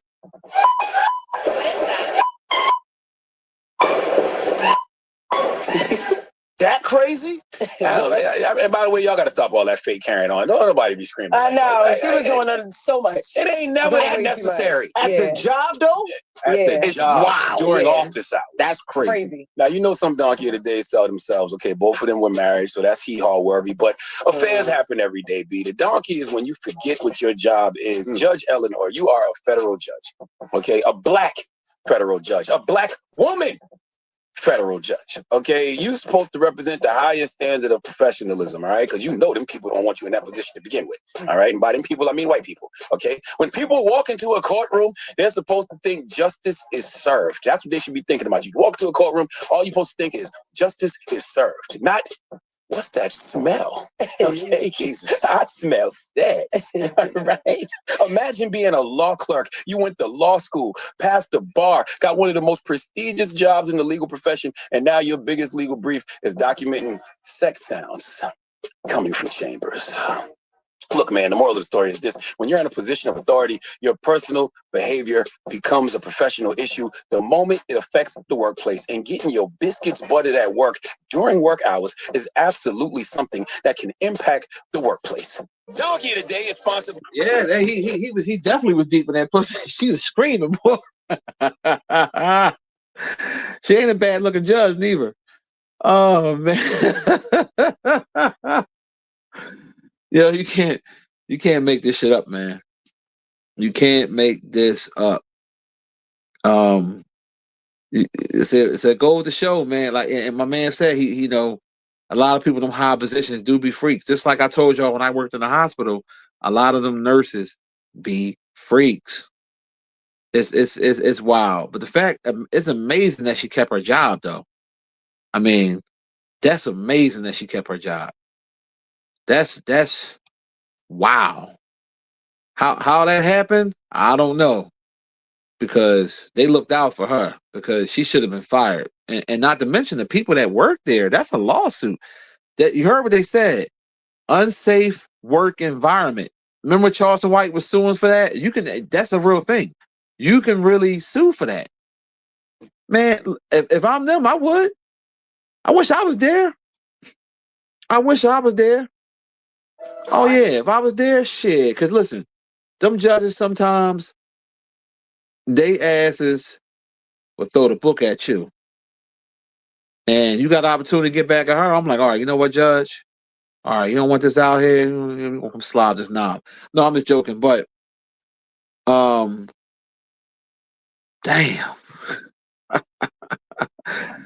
But no, I wish it was me because I'm telling you what I would have done.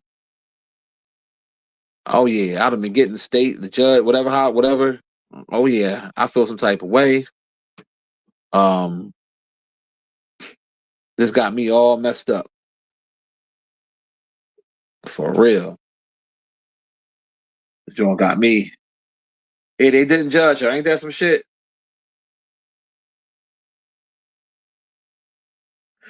Tony say, see what I mean, Monty? She said, man has a judge, has a wife, and she even cheated. Can't trust these females. And that's the crazy part. Her husband is a judge too. Ain't that some shit? Teron, morning, bro. Ain't that some shit? Her husband a judge too. So it's see, it's not the position that the person have. Okay? It's not the position. It's their character. No matter how rich they are, whatever. It's their character. That's her character. So I get what you're saying, bro, but that don't mean that all women are like that. You know what I'm saying? Are there some women like that? Yes. But all women, I don't want you to think that because this judge got smutted, being a smut to her husband or whatever, that all women are like that. Because you got some women that are broke, that are good, what you call it?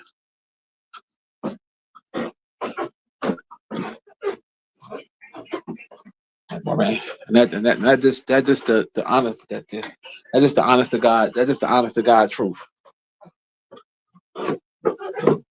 That just keep, you wanna go outside, doggy? That just keeping it real.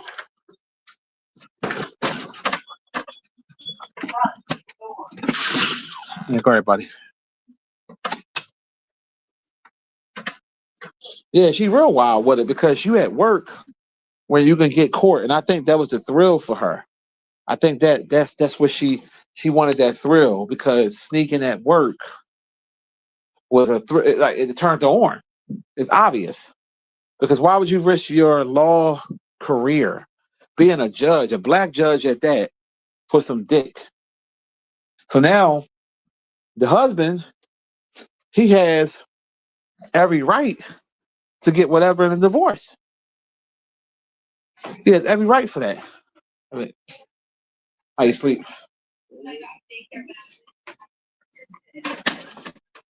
It's only one we gotta do, right? So, when I get off my live, yeah, and I get off the live because I ain't even get dressed yet. Yeah, I ain't even what you call it. So when I get off the live, I run drop that off or whatever. And then I gotta get those paper towels from my pot. And yeah. Okay. Or you want to go somewhere later and get them? Cause I know you like going to the Costco's, or you want to go to Cause how many Jones we need? We got one big one there. Yeah. Oh, okay. All right. Yeah. I'm up. Oh, okay. Yeah, I'll grab some when I go out. Oh man. But yeah, we're back. Yeah, come on in, doggy.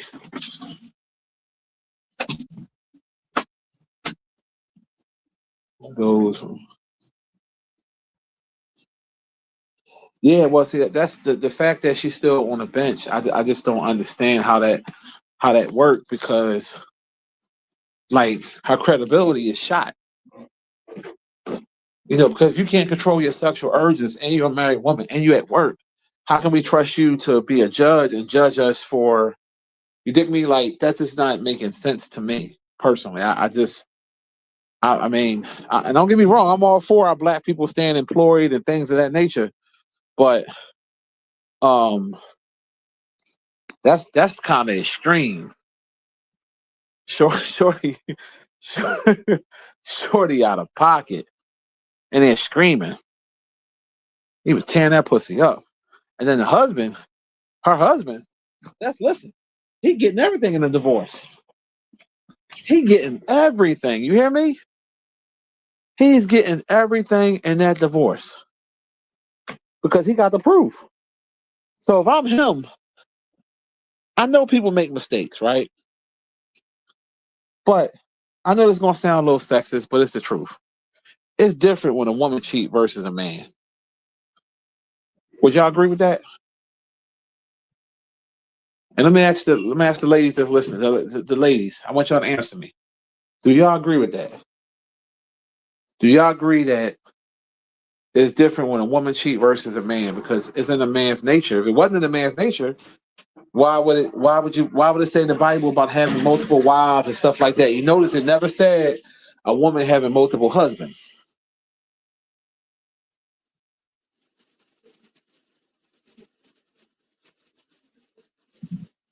I mean, let's just keep that 100% honest and real.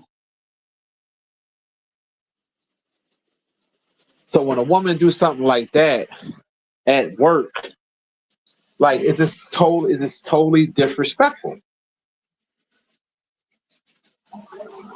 Because a lot of women that deal with a man that cheats, she'll stay with him.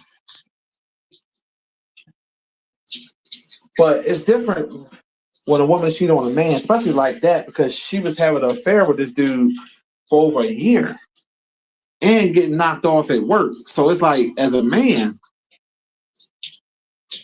he gonna look at that like, hold up, shorty gone. He'll be a fool to stay married to her.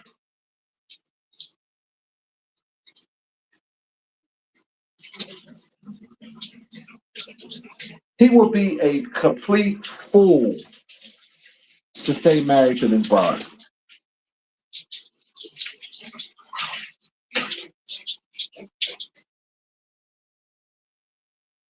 And that's just keeping it 100% honest.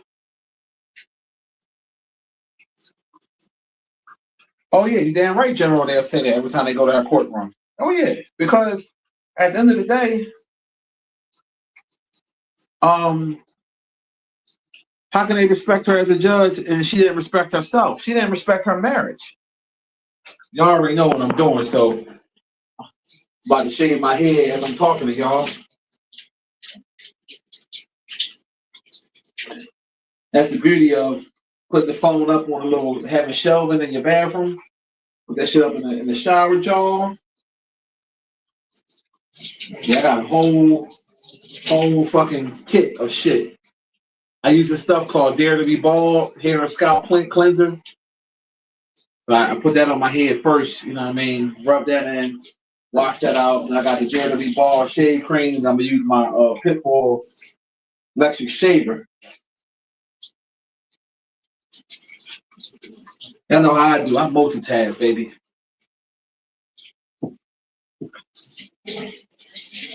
Got a multitask.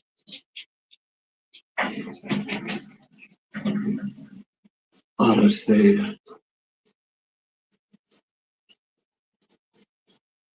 You said a lot of women. Tony said a lot of women cheat with men they work with. Oh yeah, absolutely. Absolutely. That's been going on for years. That's been going on for a long time. That's why when they start talking that work boo bullshit, be wary of that. If you ever hear your lady talking, if a guy saying, "Oh, that's just my work wife" and all this stupid shit, then no. Don't fall for that shit. But yeah, if they did a poll, I guarantee you, most of cheating goes on at work.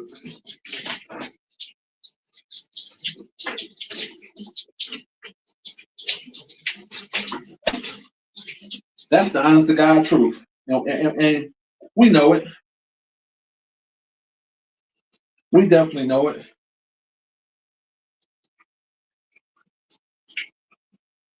We definitely know it. So watch that shit. And if they have functions at your wife or girlfriend got a function at the job and they can bring your spouses or whatever, and she never bring you, red flag. But no, not even that, because sometimes motherfuckers know what it is, so they know how to play their position, so they don't even mean nothing no more.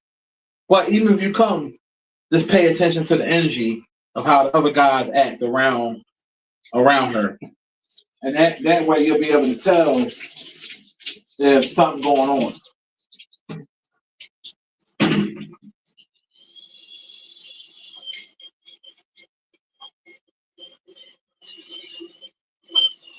That's the crazy part about it.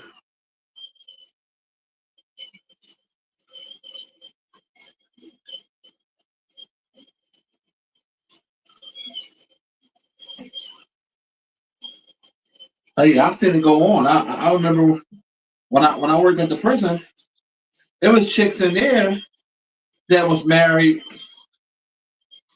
and was getting piped down. Queen Shay said women get grimy just like men, some get worse. Yeah. She said, but men got it. Yeah, I mean, yeah, but you know, I'm glad that you as a woman understand that women be getting just as grimy as men. But they try to act like they goody two shoes and shit.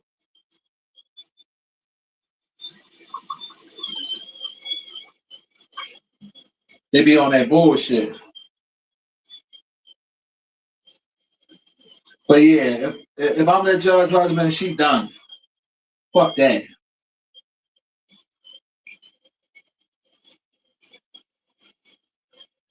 He was she that's the whole world, the Breakfast Club know about it. Like, that's embarrassing. That's real embarrassing.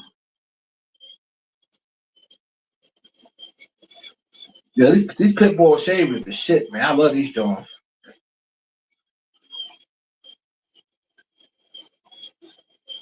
Light, easy to use.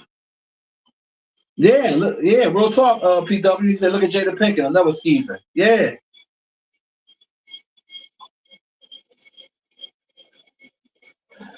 My man General said women will be with their man and walk past the dude. She's screwing like nothing even happened. Women are definitely more better cheaters than men. That's a known fact.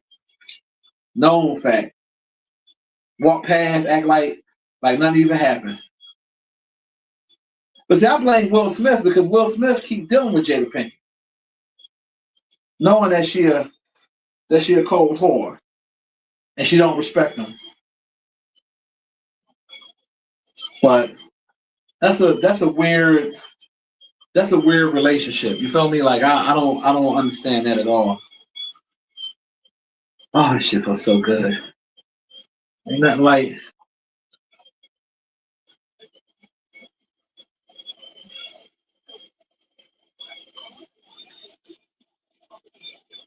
I think I got it clean. Yep, she act like she don't know him. But men are kind of give it up with a little nervous energy and shit.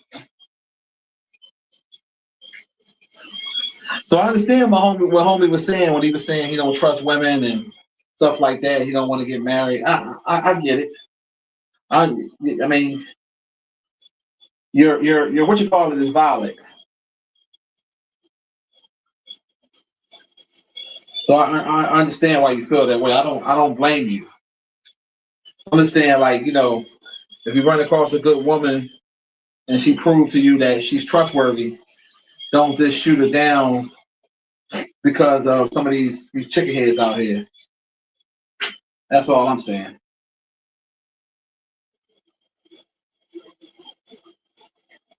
Don't block your blessings.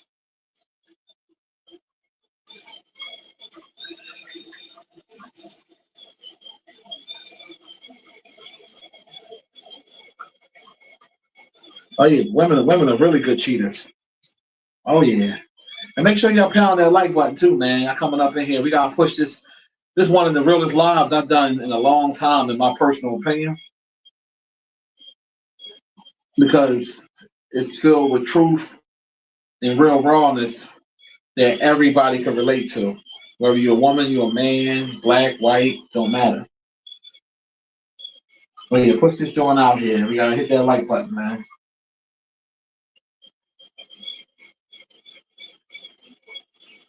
Definitely gotta hit that. Yeah, I be shaving this most. I be trying to get it good, man. I don't want to see no hair on my shit. Because like, as soon as you shave your hair, 12 hours later, the stubbles come back. You're like, damn, how did shit come back that fast? They say that's how it go.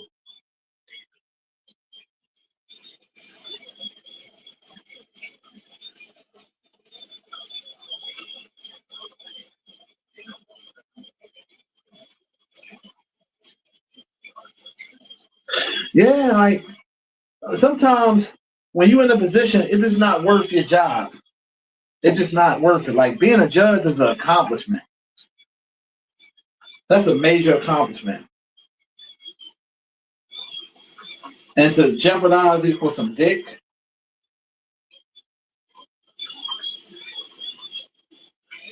That's stupid. Woo. Wow. There we go.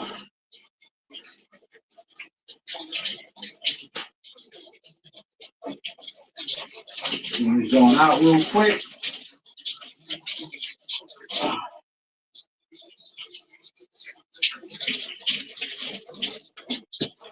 Ah, man.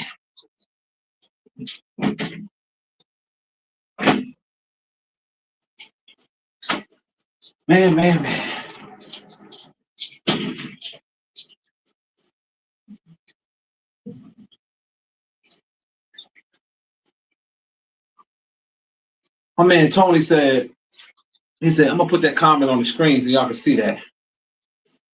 He said women are excellent at cheating. He said he had a woman at his house naked in his bed. Her husband called and she answered and said she was at Walmart shopping and asked him, do you want anything? Yeah, that's fucked up. That's you ain't lying though, but that's wow. Wow.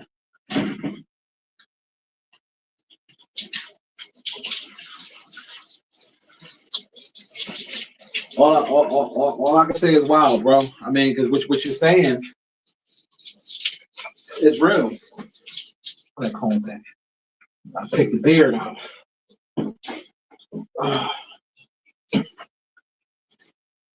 What you're saying is 100% real.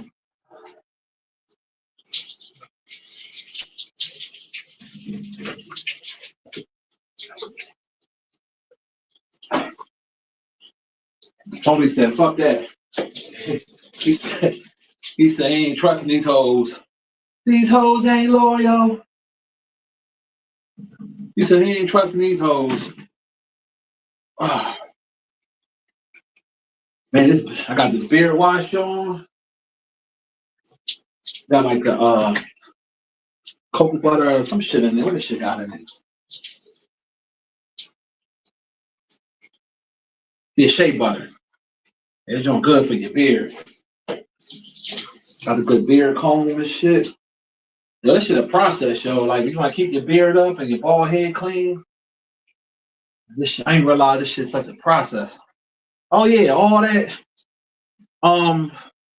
When I told y'all the guy was charging me $25 just to shape my beard up, I ain't going back to him no more. I went back to the Asian dude. He shaped my beard up a couple days ago. It looked the same. For $7. I cut my own head. $7. Dude doing all that. Oh, because he put the little conditioner and then used the blow dryer to pick the shit. I can do that shit myself. The comb I'm using right now makes your beard straight. And I always got the beard butter and I got the oils. I got all that shit in the crib anyway. So I'm not even paying $25 for that. Japanese boy charged me $7. Why would I pay $45 for him to cut my hair bald and shape my beard up every 2 weeks? That's $90 a month, where I could pay $14 a month. That's how you keep more money in your pocket and it still look good. Fuck that.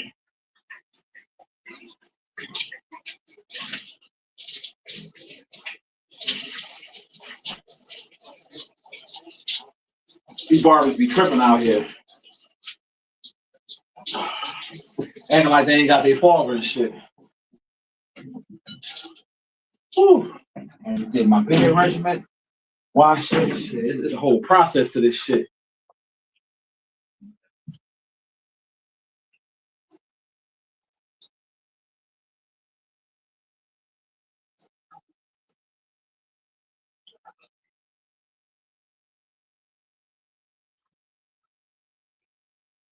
Yeah, speaking of Hurts, I see AJ Brown finally gone from the Eagles, and I heard a story. I don't know if it's true. They saying the reason why him and Hurts, he was mad at Hurts was because allegedly Brown had a side piece, and one of the other players on the team, I think Josh Sweat, I think it was, or Reddick, one of the two. I think it's Reddick.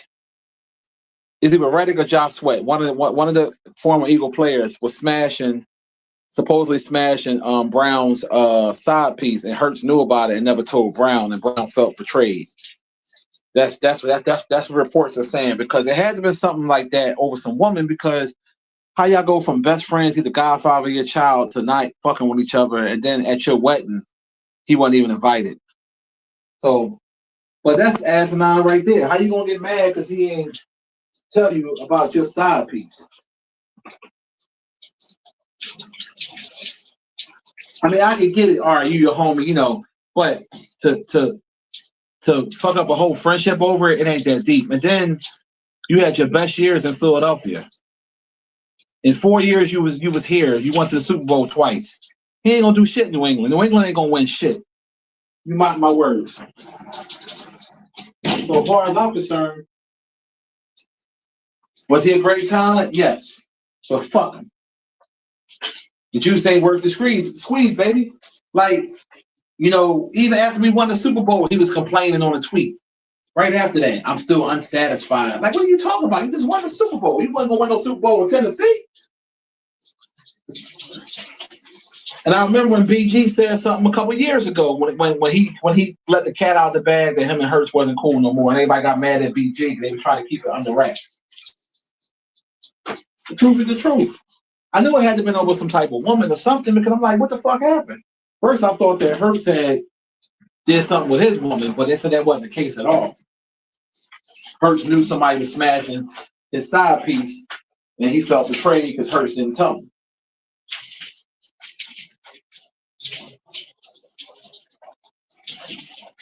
That's bullshit.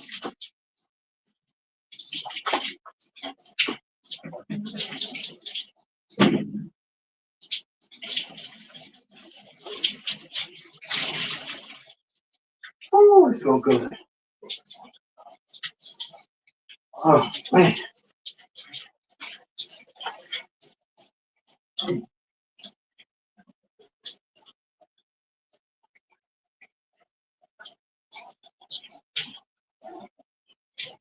Oh, he said you got pulled over sometimes.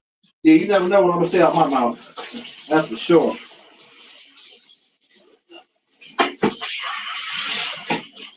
You never know.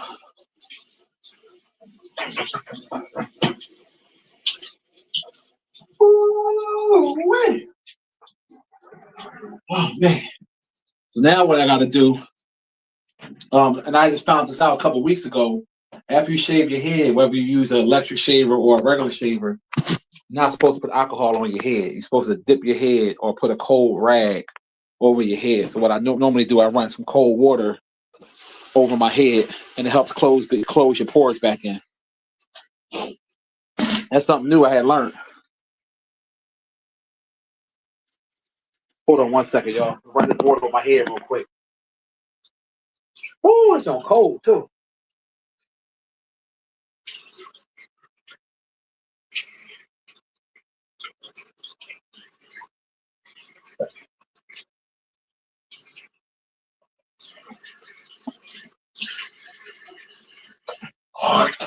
There we go. Woo. I mean, a good shave. Good nigga shave. Toby, good nigga for Massa. Good nigga. Please don't send Toby away. Good nigga. Yeah, so AJ Brown ain't gonna win shit in New England. And you talking about numbers, motherfucker? You had 2 back-to-back 1,400-yard seasons. You had 1,000 yards on every year. Then in the playoffs, you dropping passes, and man, he a fucking clown. Fuck that nigga, man. You think the white quarterback gonna be your savior? You think that white quarterback gonna be your savior, and he gonna have a down fucking year? You mark my words. Remember I said it. He gonna have a down damn year.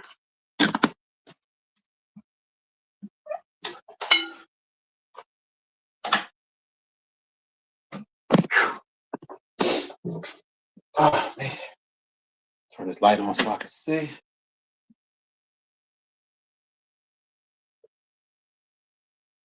They say if you put the alcohol on it, it can what they say it do to your pores. They said look it up. You think I'm lying? Like, because I was doing the same thing. I was putting alcohol on my head. Now you can put alcohol if you get your beard shaped up or shape up, but they said it's not good to put alcohol on your head after you shave it. They said use cold water, or a cool rag and put over your head. I don't know what I seen it somewhere, and I further investigated it, and it said that's true. And I was like, wow, I did not know that. So, and I noticed ever since I've been doing it, like I don't have no problems, no bumps, no nothing. My head don't itch, none of that shit.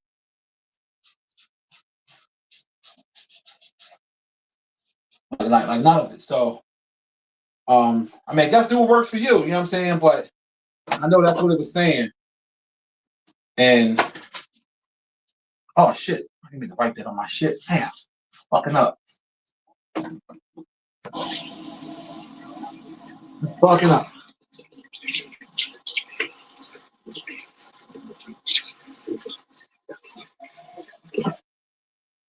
But yeah, they say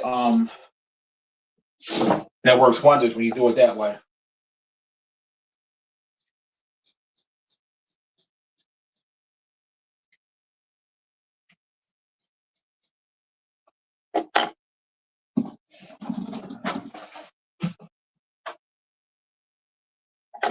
I mean, because if you've been doing it like that for years and it don't mess up with your head, then keep doing what makes your shit right. But it was saying something that alcohol can clog the pores. That's what it said.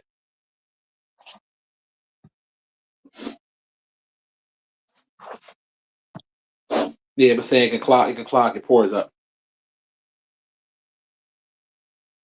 Oh, you said I watched the Adrian Brody thing live. No, I haven't seen it. I've seen some of the stuff he was doing with the 20 versus 2s and stuff, but I didn't see it live. What did he do this time? Oh, man,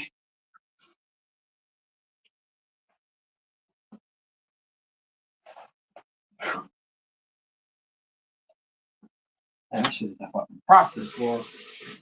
I got this real good wooden beard comb. I like this joint. All right, I just got it. This joint get through it real good too. Oh yeah, your beard looking nice, nice and full, moisturized. Now I got some moisturizer on my head. Whew. Yeah, right now I'll be using the stuff called Black Girl Sunscreen Moisturizer Lotion for face and body. And that joint put a nice joint on your head. And I got this other joint that I use from Be Bald head and face joint. You can use either one. It's a daily moisturizer. Keep your scalp moisturized and shit. And it's not flaky. Yeah, it's not flaky and none of that bullshit. You know what I'm saying?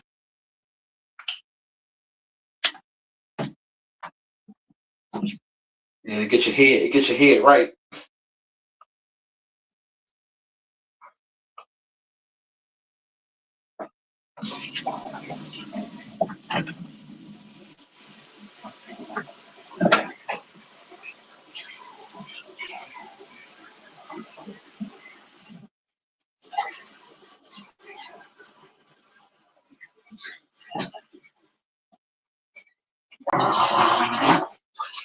Hold on one second, y'all.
Man. Woo!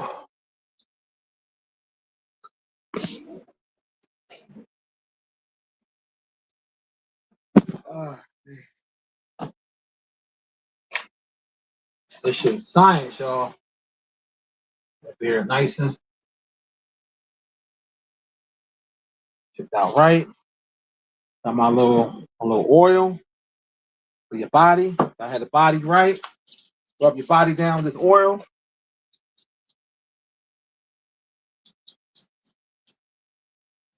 Fellas, I gotta put you down where what's this oil I be using?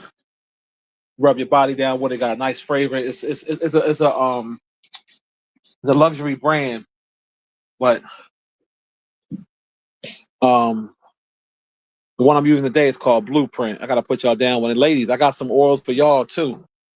You know what I mean? I'll give y'all the website. Smell good, all types of shit. You know what I mean? Put it on your body right after you get out the shower with your body a little wet. You're gonna smell good and feel good all day long. All day long.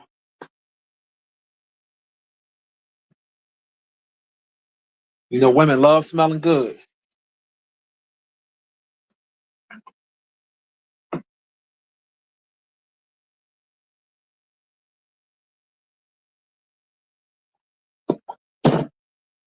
Whew.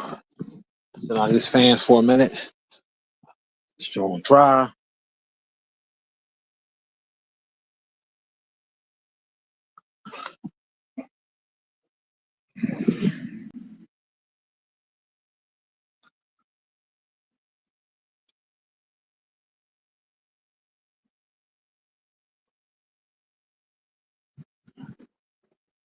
Oh, wait. Oh, I feel good. You know, like when you get out of the shower, you just feel so good.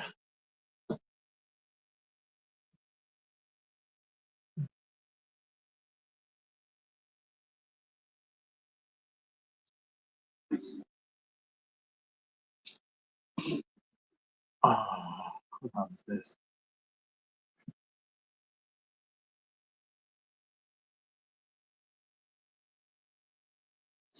Hold on one second, y'all.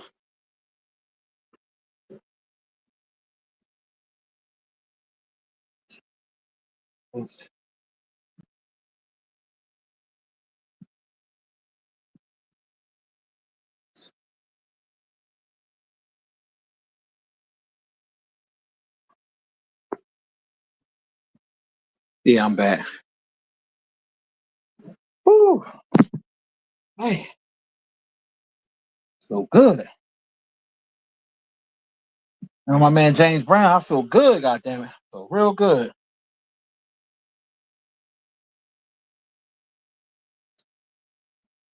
Cause fellas, women love a man smelling good too. Don't forget that shit.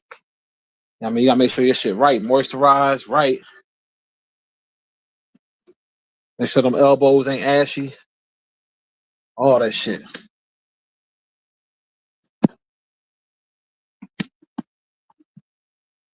Man, I feel like a new man, boy. You take that good ass shower, wipe yourself down, head nice and shiny.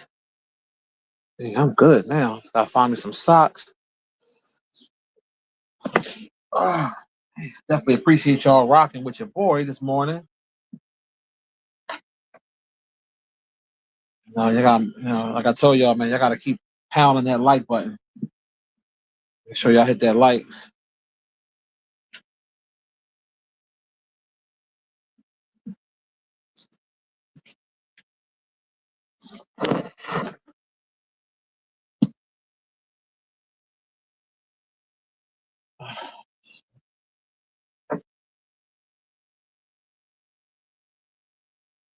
Let's see what socks I want to put on. I think I'm gonna wear some slides today. To be honest, I want to be comfortable today. Because the socks gotta be right with your slides. Color I want to do. I don't care nobody say. I think it's a sock fairy or something. Y'all, y'all notice y'all be missing socks and shit. I know I'm always missing socks. I'm like, where my socks be going? Those be always disappearing and shit.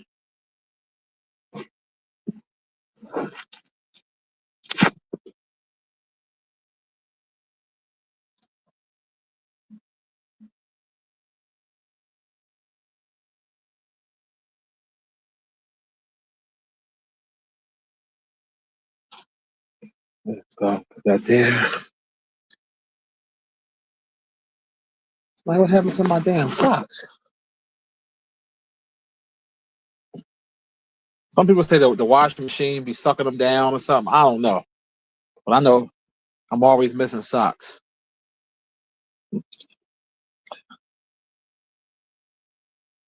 There's always the ones that you want too. Like I got certain socks that I like wearing. I stay buying like packs and packs of socks. I guess I'm at the buy some more. Oh, I found something. It's good. Jones will match what I got on. Yeah, you can never find socks when you're looking for them and shit. The ones you want anyway.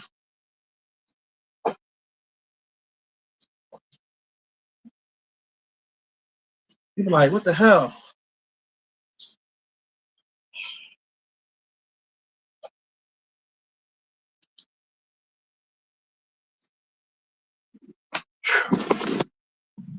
Man, I'm gonna sat here and shaved my head, took a shower, did all the whole man. Only on YouTube you can do all this shit. I'll tell you. Oh, I'm gonna carry my 9mm today. I think Tuesday is a 9mm day. Yeah. 9 with me today. Who else texted me? All right, I'm back a little bit.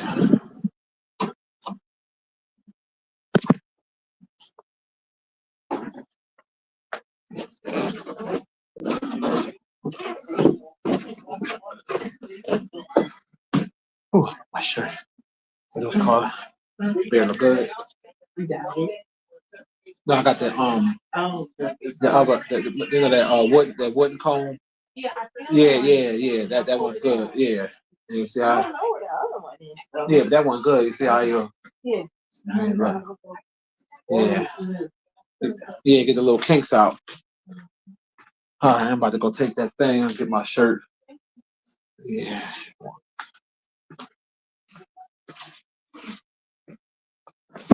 Put this right here for a second.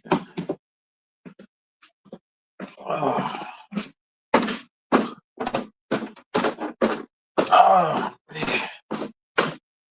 Yeah, I had to get my shirt out the dryer. You know, black folks, we get lazy. I don't like ironing. Put my shit in the dryer and let the Jones come out that way.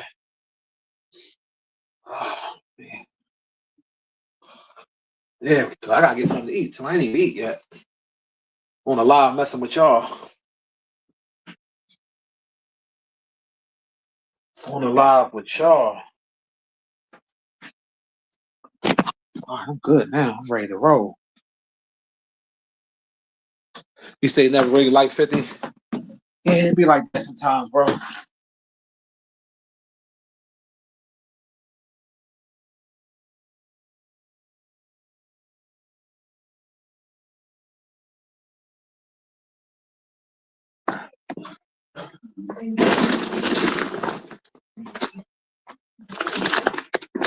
Back in my damn car because I ain't got no bags in the car. Get back, Nas.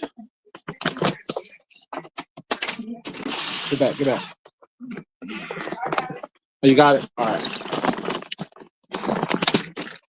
Ooh, I feel good out here now. It was a little chilly this morning. A beautiful day.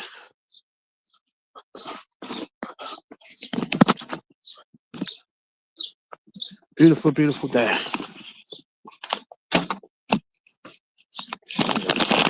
I need to wash this damn car. This shit need to wash. I might go to the car wash. Yeah. They gonna come on the 8th. All right.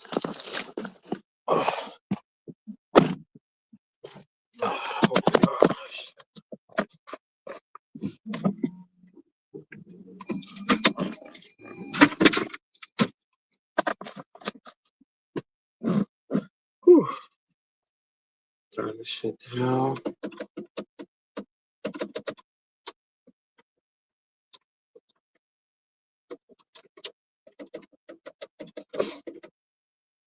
Here we go. Sweet D, what's the deal? What's going on with you? How's everything been going? Hopefully well. Oh, I feel good now. I feel nice and fresh. He said, please don't send him away. That's right, Toby. My man said, he said, Toby, good nigga for Messa. Good nigga. He said, please don't send Toby away.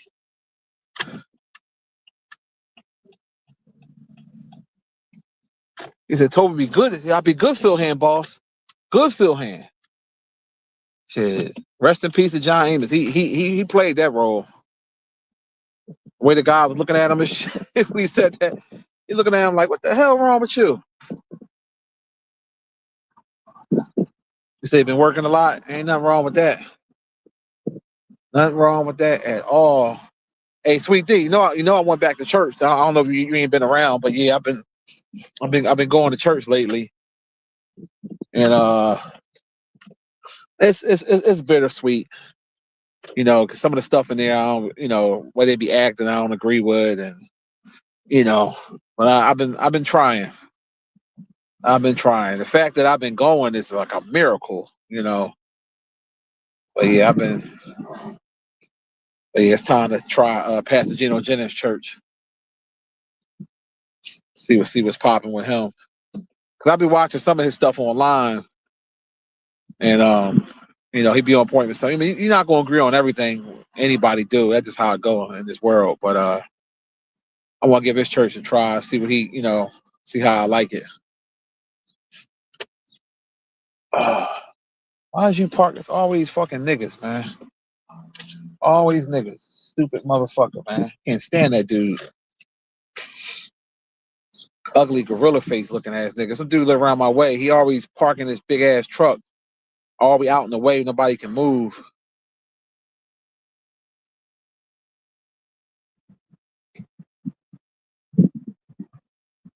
Oh.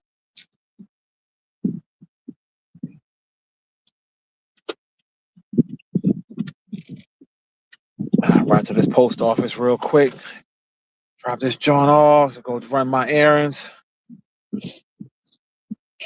Damn, this air feel good.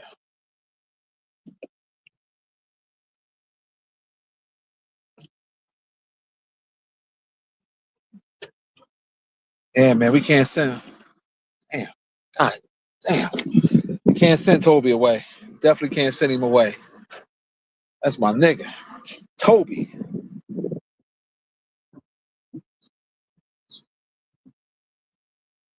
I'm ready for the finals tomorrow.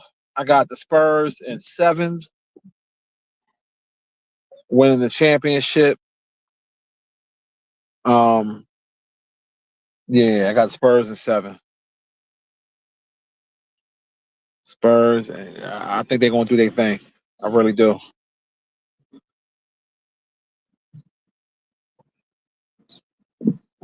Yeah, we talked about some real stuff, Sweet D. You probably gotta watch the replay, but yeah, we spoke on a lot of real life stuff. And they probably closed. This post office always be closed. I don't see no cars right here. This ghetto ass fucking post office, man. It's always your own kind too. Let me see this bitch open. Oh no, she open. I'm shocked. I only got one package, but she always be closed.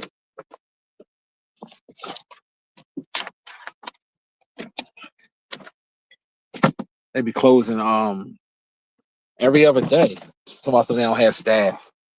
Like, you don't get the fuck out of here.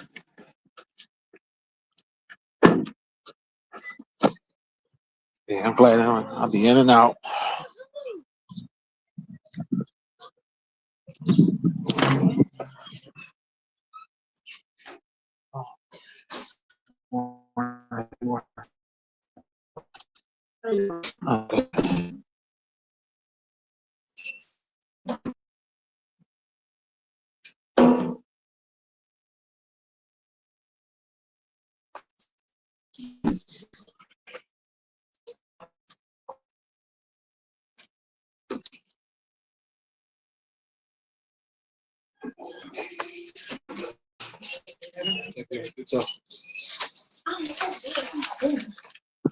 Yeah, the Knicks on fire, but they're not gonna.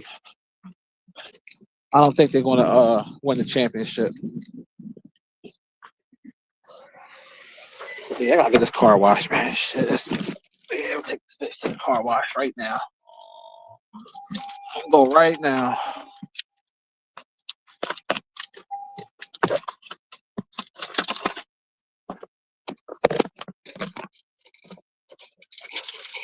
Yes.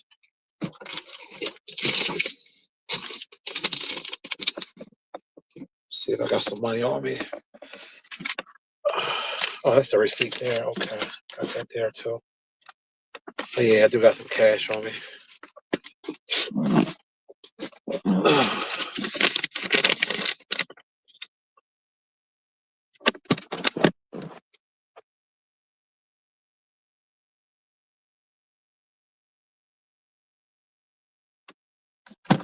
Cashmere, what's good? What's good, bro?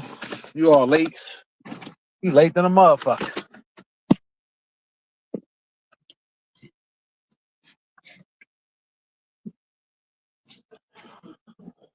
Damn, go.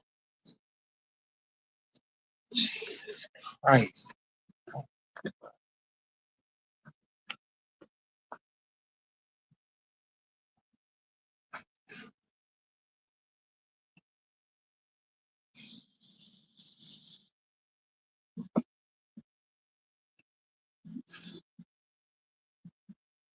You said, do I feel sorry for 50 Cent's son?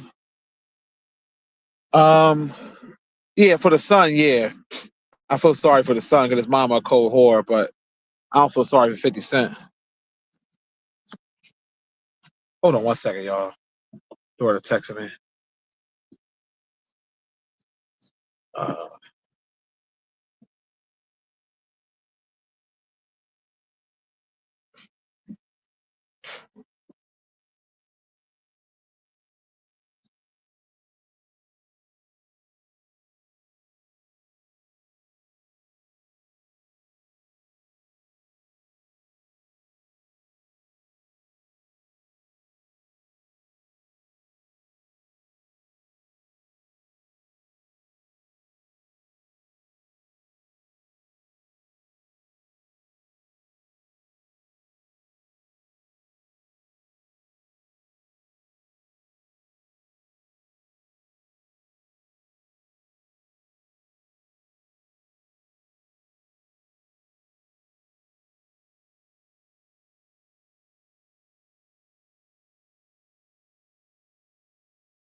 But I am back. I got two of my screens up there. I don't know why I got two up there, but whatever. See this car wash too crowded. Hopefully they ain't too crowded. I can just slide in here.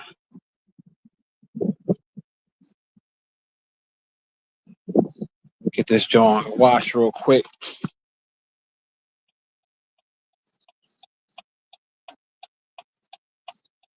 Oh, you can barely walk? Damn, that's crazy. Oh yeah, I hope you feel better. Oh yeah, I don't think that crowded.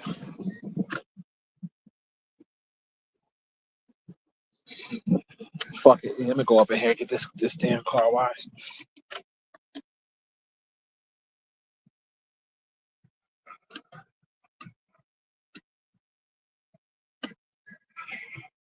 Hold on, y'all.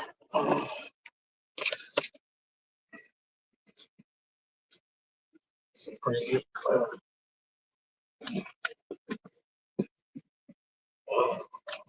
Shit.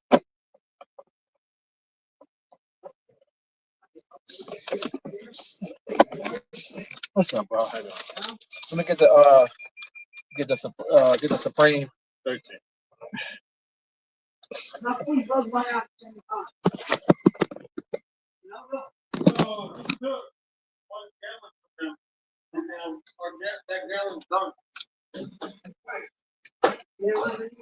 Now they're gonna be done.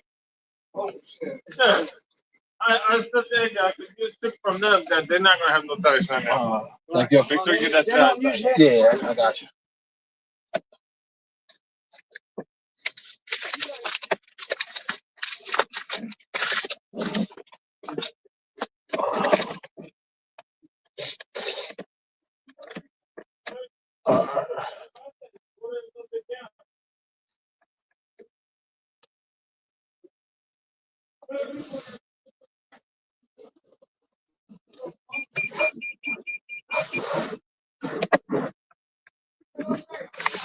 Gotcha. Yeah, getting that car wash, y'all. Old school car wash. $3 ain't bad. And with the tire shine. He said, yo, he gonna come in with your shit. He said, Monty, I told you Philly ain't no shot. Yeah, you did tell me. I can't even say shit right now. I can't say nothing.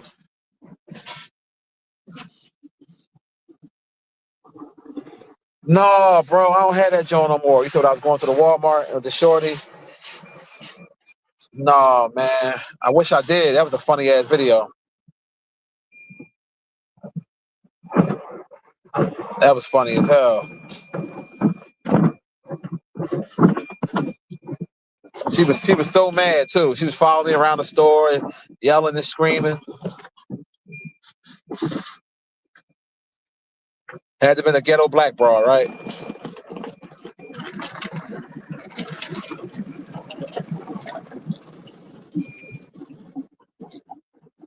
Yeah, I came here at the right time. Wasn't even crowded or nothing.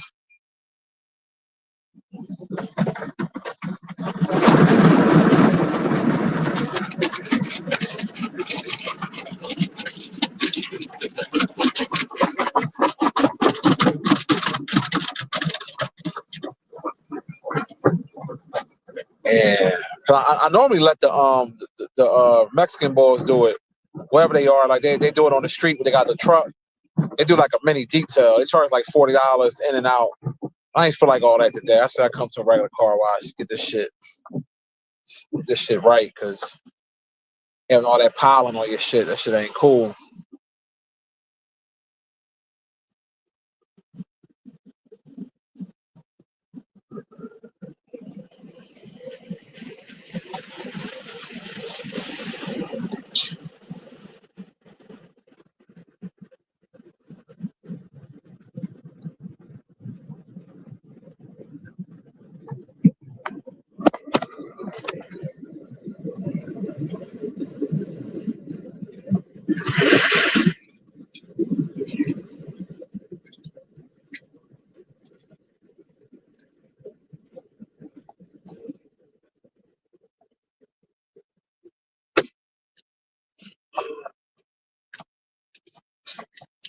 Get this shit to the guys.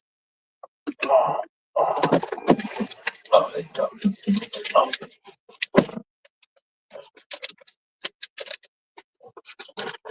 Yeah, get them a little tip and shit. You know what I mean? You know, everywhere you go, everything is a tip. Tip, tip, tip, tip, tip, tip, tip, tip, tip.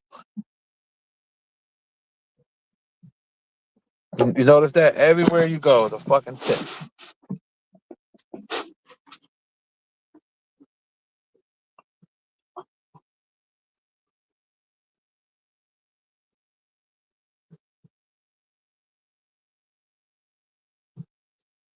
Like for real. I remember I worked at a car wash as a teenager. I think I was like 19. I ain't worked there long. It definitely wasn't long.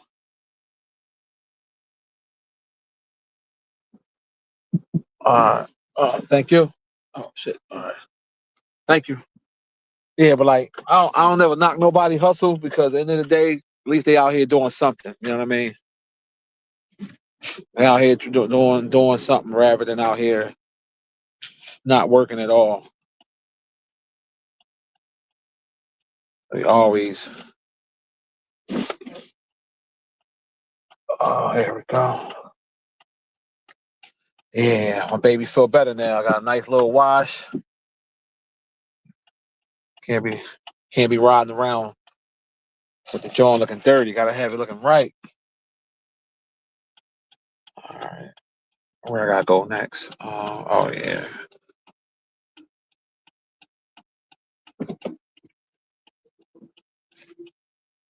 But yeah, I ain't gonna be on here much longer, man. We've been live for a minute.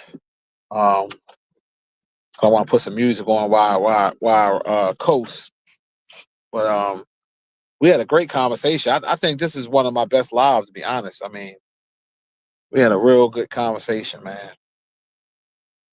And hopefully y'all share, like, all that other good stuff. Yeah, let me get off here because I've been getting a lot of texts and calls, and I gotta make some calls. So y'all stay drama free, sucker free, disease free. Thank y'all for tuning in. I appreciate your support. If y'all came in late, just check out the replay, and I'll holler at y'all later on.